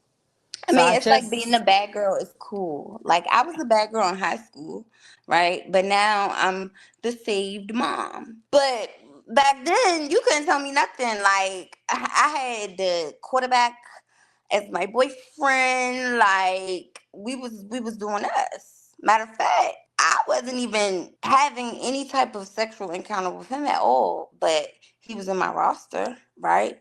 My boyfriend was in college. That's who I decided to give my virginity to, and ended up with him for 4 years, you know. But I had friends where we weren't sexual, but that energy was the energy that we were able to exchange. And looking back at it now, it was like, I could have probably been with him now, but these were experiences that I need to learn from, and we're still friends to this day. He has a family, I have a family, he's over there, I'm over here. But I feel like, when you're on your journey and you really understand where you were, where you want to be, and what you're not going to go for, it's really that mirror work of understanding, like, hey, I might have did some whole things, you know. I may need to reevaluate myself in order, because being a mom of three daughters, I had to do a lot of work. Okay. And I'm glad for the work that I've done now, because it's an honoring thing when you could tell when other young girls want to look up to me. And it's like, okay, I'm glad that I'm not out here doing some craziness, because I got other people's daughters looking up to me with mines, and that's a commendable thing that I can say for myself, because a lot of girls aren't looking at it like that. The Lottos, the Glorillas, the Sexy Reds, the influencers that are really taking our daughters and our nieces and our young girls down this road where it's okay. At least back in the day, you'll be like, I mean, ain't everybody ain't know I had the roster.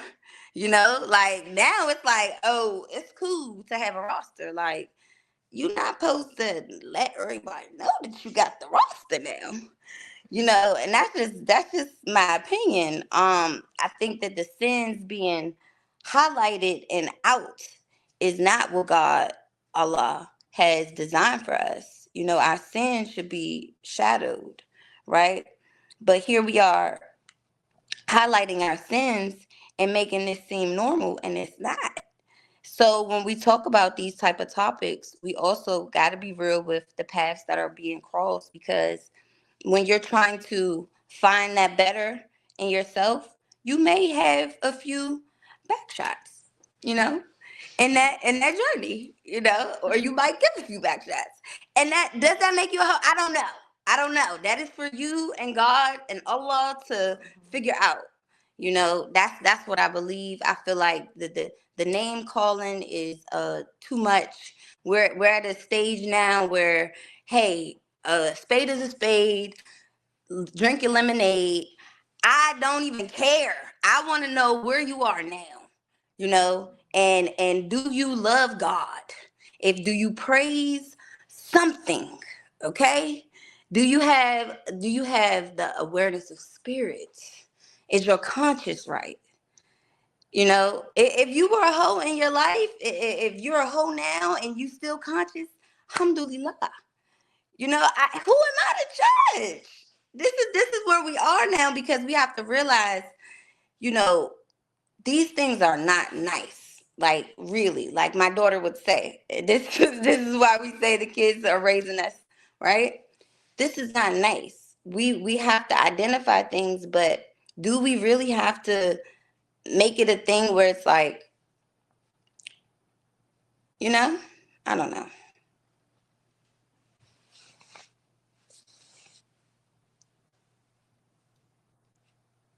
That's a great perspective.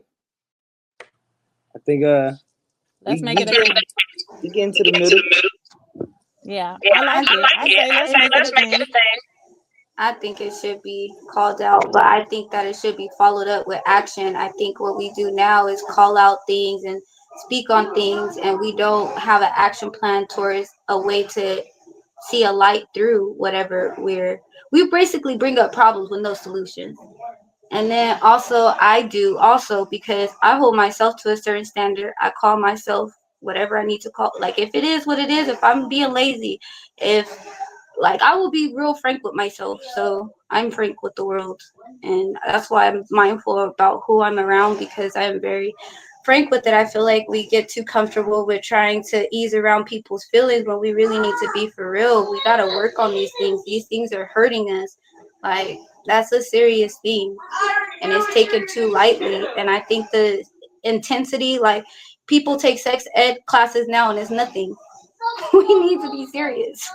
We need to be for real. We go through our life like not being serious, and I think that's what comes with the whole, from why the whole phase is a thing too, because we're not serious about sex and sexual education and what it really is for it and the purpose of it. It really But we trauma. sold sex, made sex such the seller, and then now we're like, don't I sell didn't it choose that. no more. That's what's been put upon us, but we don't have to accept that is the thing.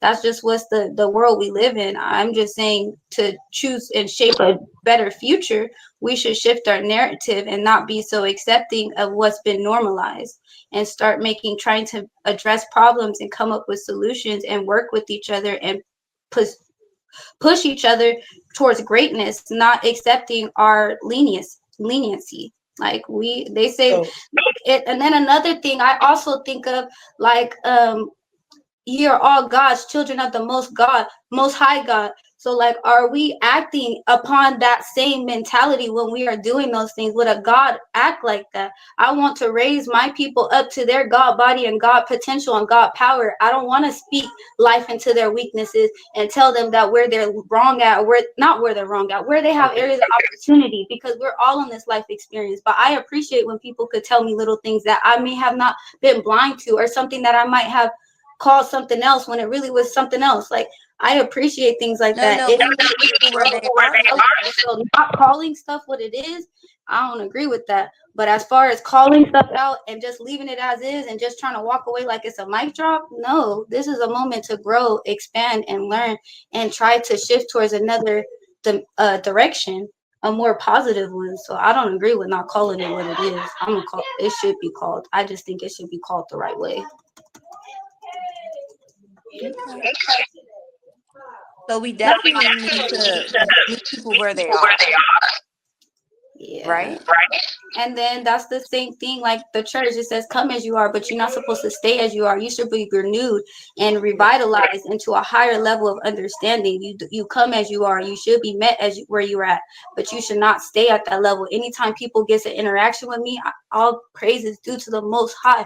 Anytime somebody has a conversation, interaction with me, they never leave off the same way. They come back elevated, period. If they were low, they come back higher. If they were right here, they come up right here. They appreciate it, and I appreciate that with my soul, and that comes from my mouth, my actions, my energy, and I just want that to be transmuted more often within the collective through how we handle situations, how we speak up about things, and how we address them, because this is necessary. And that's why we haven't been having the growth that we need, because we don't call things the way that they're supposed to be called, and we don't have an action plan towards a shift in the right direction, because this is really a problem and we shouldn't accept it. I don't care if that's what we live in. This is not where it's supposed to be. This is not the world that we are supposed to be in. This is not the reality we should be accepting. This is not the way that it was designed. No, it wasn't, but this is the reality. Okay, but we do not have to accept it. We can shift it, our realities. That's another thing that We I'm are learning. shifting it. You're shifting it by the growth that you've done. Is not a Have you not? You've shifted it by the growth that you've done, sister. Yes, yes, But yes. everybody doesn't, have that ability. And So that's in what that time that they're morphing into what you have morphed into, we have to have discernment, grace, understanding, compassion, empathy, right? That's all I'm saying. patience, understanding. And then I also have mentioned that I'm speaking from testament, like I'm speaking from me growing through my own challenges, and I'm speaking strong because I spoke strong to myself. I needed that to push myself through that. Had I had a whole, if because I had friends would be like, girl, it's okay, oh, you good? No, it's good, because you on a whole different standard and you on a whole different level. I don't hold myself to that caliber, nor did I ever aspire to be to that level. When they told me those things, I feel like if I was low-minded or low, didn't have a certain ideal for myself, I probably would have been like, yes, you're right. Let me throw it back a couple of more times. No, that smacked me into shape, because girl, we are not the same. We're not the same. We're on a different level of understanding. I understand these things. Like you said, like a conscious, you said a conscious hoe. Thank God for that. Yes, thank God for the level of understanding. But you want I to said grow that. with that level of understanding. You don't want to stay there. I don't think I said that. Want to say that. You said a or aware. You said a hoe that's knowing or something like that. Maybe I didn't A quote you. lot of hoes out here. No, you did. You this? Can someone remember if she said something along the lines of a hoe Hey, being a aware of conscious host sound like a friend to me. That's a huh? new poem I'm about to write down tonight. Conscious hoes. Thank you. I But know. I I'm sorry. never said I'm not that trying to get one. on my locker room shit here, but some of the things you were saying is like, I don't know. but I'm just a dumbass man, so I know that my perspective is going to be totally different. You are not. Don't you But I'm ever take not in that not back. in that. No. Yeah, I take that back. Not in that aspect, but I may be illiterate to some of the points that Z was speaking to because I've experienced some very great moments and interactions throughout my life, and it was nightcap. It was the whole situation, the whole experience. A lot of those ended like that. So I could just be a man. I know I'm sorry, but when you just like, well, y'all is just like, no, just I don't understand it. Some of the best experiences in life, from conversations led and ended with the whole thing, and Bleacher maybe stories. We got bleacher stories after the go-go stories. like it What? was just like the best shit in life. Like, and you can't tell me that shit wasn't therapeutic. Maybe I was, illiterate or all of those things. I don't know better. I got the what you say to me. I try to write some of this shit down. It might have been your therapy, but I'm was it getting hers? And I'm that's the getting you. thing. And I was That's the just I mean, making. but y'all be lying like shit. Can you hear You me? know what I'm saying? I ain't Can you hear but me? because I know the situation I left. I was like, yeah, I got the better of that one. But the other one, Z, I don't know. Come on, something moving I like have you extreme couldn't tell me views she about wasn't blessed. That's what she huh? told me. I got extreme views about stuff, and it's So just completely different from most people. So I had went on a tangent about my thing, but my thing is I let people live their life. That's just how I feel, and I feel like when people want to take in or just feel like what I have to say or share my input or my take on things is of value, I just am helpful, appreciative of that. But that's just my views on it. I try not to share that because that is a very sensitive topic. Because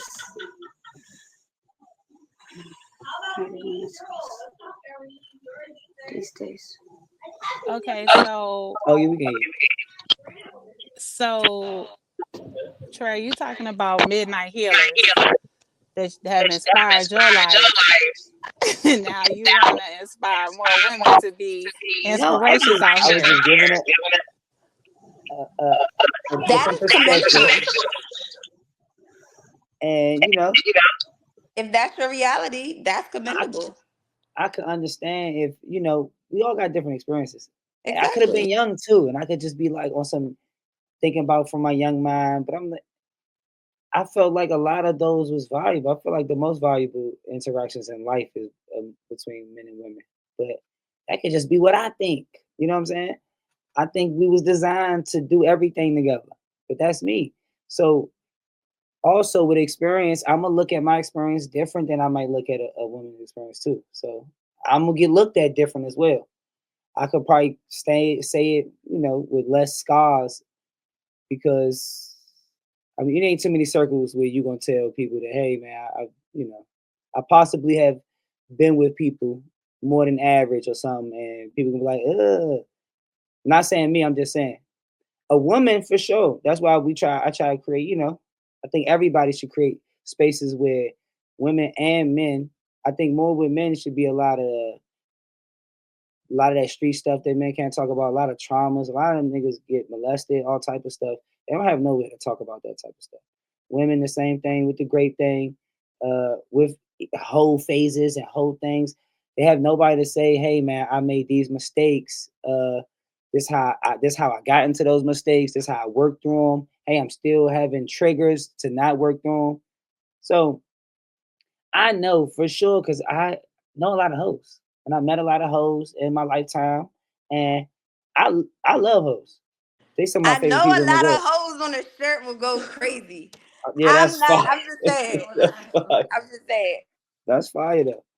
But a lot of people that come from like scarred backgrounds with hoes per se or whatever, they be some of the most accepting people in the world because people go through stuff and then so I don't know, man. 1, 2 bodies, that shit is unicornish. Where's them women at? I'm trying to Well, take. they're going extinct. They're going extinct because there's so much trauma. They're going extinct because there's so many women with so many experiences that are so accepting, who are so humble. Because a hoe will be humble. And there's nothing. They will be our daughters. Okay. So with that work that we have to do, they will be our daughters. So when you say that, that's it. So now we action plan that out, right? And we say, hey, daughter, this is what the work is. You're a hoe if what we say the rule is. It's a code. Because now if as a woman, as a young lady in that household, if we all have these codes as mothers, our daughters are not going to want to break that code because they're going to be a hoe, right? So make it clear. I don't know. We the parents.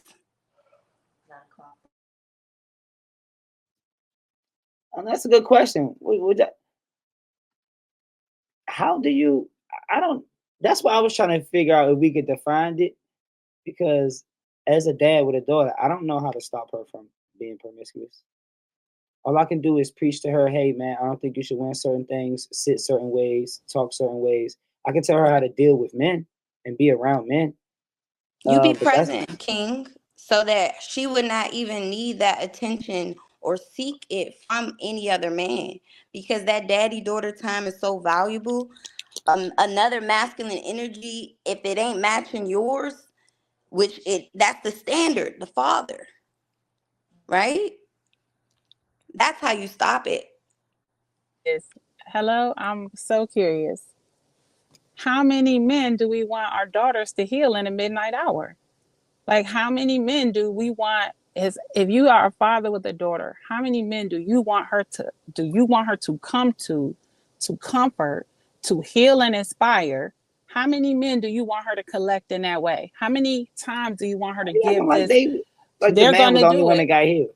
Listen, I'm just asking about daughters. How many men do you want your daughter to come to the rescue of sexually? Like, I mean, How do I I don't stop that? I don't know because I'm not a father. But I don't think promotion of it is gonna help.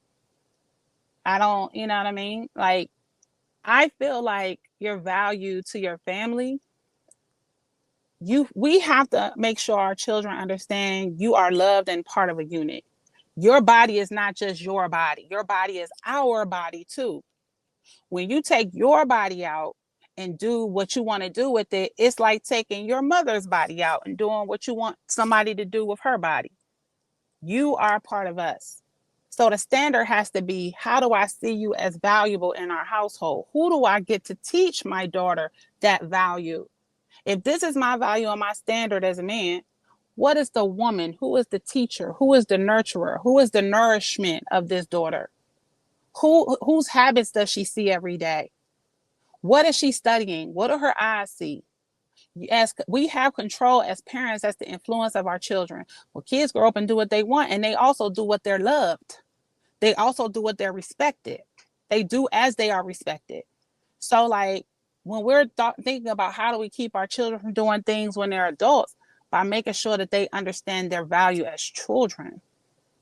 So the perspective has to be, what is my parenting style on a day-to-day basis? Because when you start to say, well, how do I want my children to be improved? Then you're going to have to start asking your questions. Roll back those actions. What's the action? What are the calls to action? What is my solution? How do I become a better parent?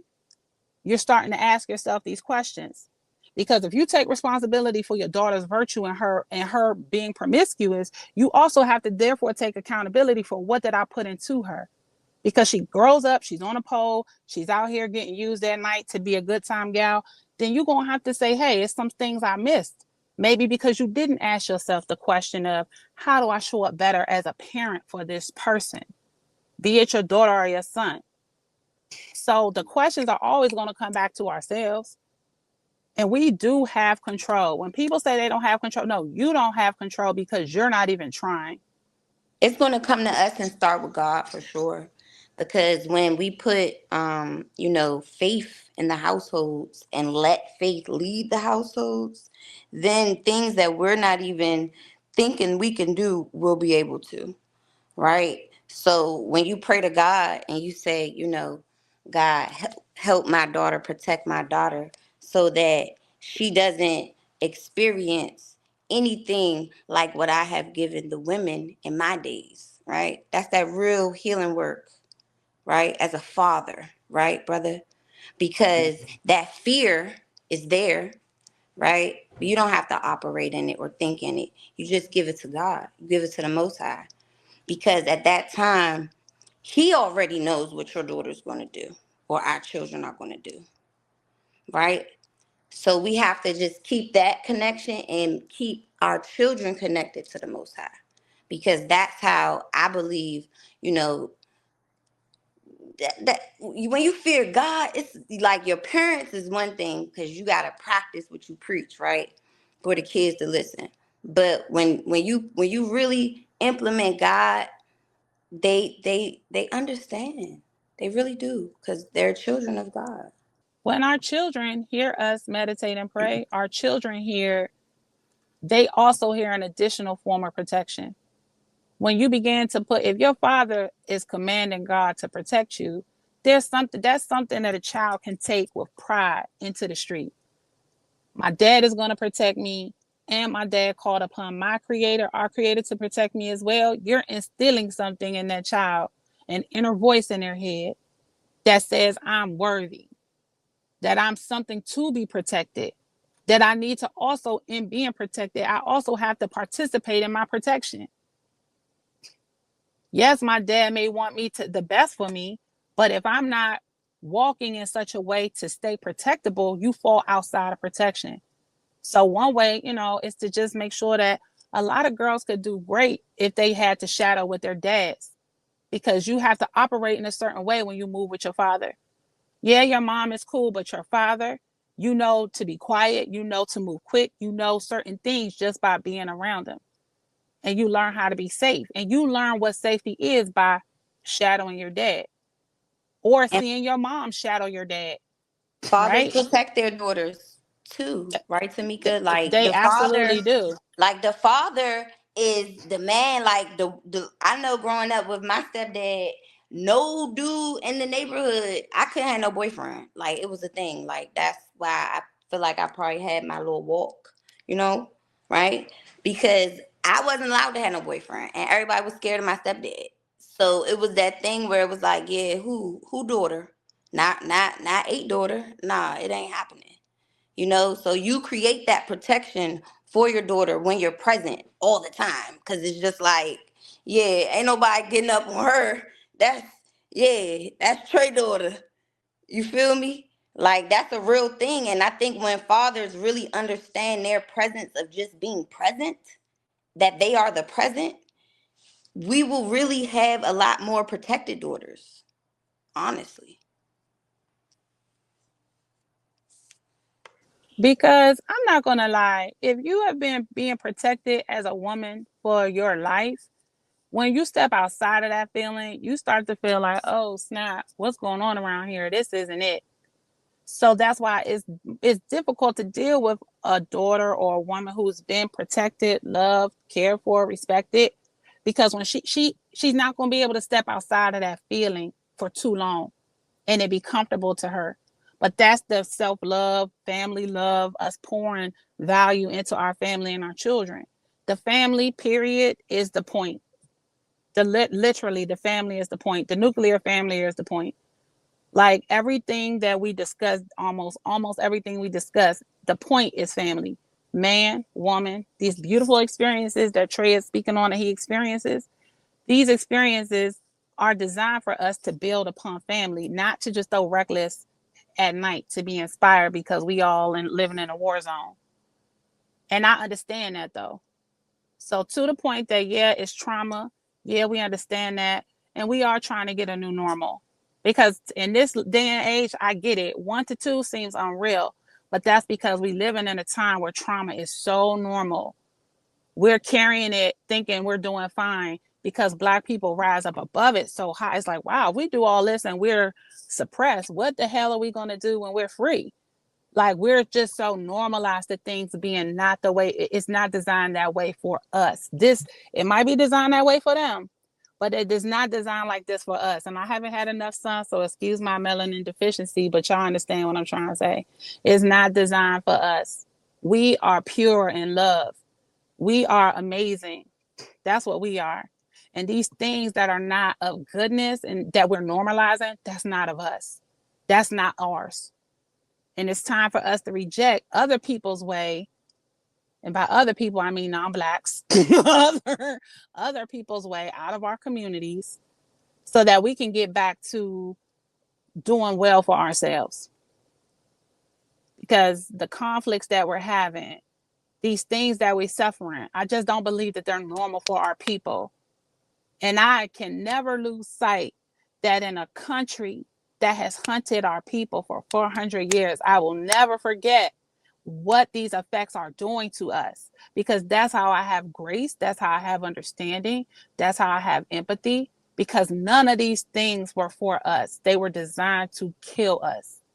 And when I see sisters and brothers that are having a hard time, I just have to keep in mind the bigger picture. They trying to rip us apart. So that now we don't even know what a hoe is and what's not. We don't even know our king and queenness anymore. We don't even know it no more. Because now we trying to define which one is a hoe. All of us. It's all of us. We all getting hoed out. We getting pimped. We getting exploited. Black people, we are the hoes. They got us at work. They got us away from our kids, working the strip, aka these women got to go out on the track, aka go to their jobs, while these black men are getting snuffed out, sterilized, castrated, beheaded in front of us. So I mean, I'm walking around with this information in my mind and I cannot keep it down. I cannot keep it low because I understand that all of these are symptoms of an illness that are all of us are. I don't care what non-Black people are doing. I care about us and what looks good for us.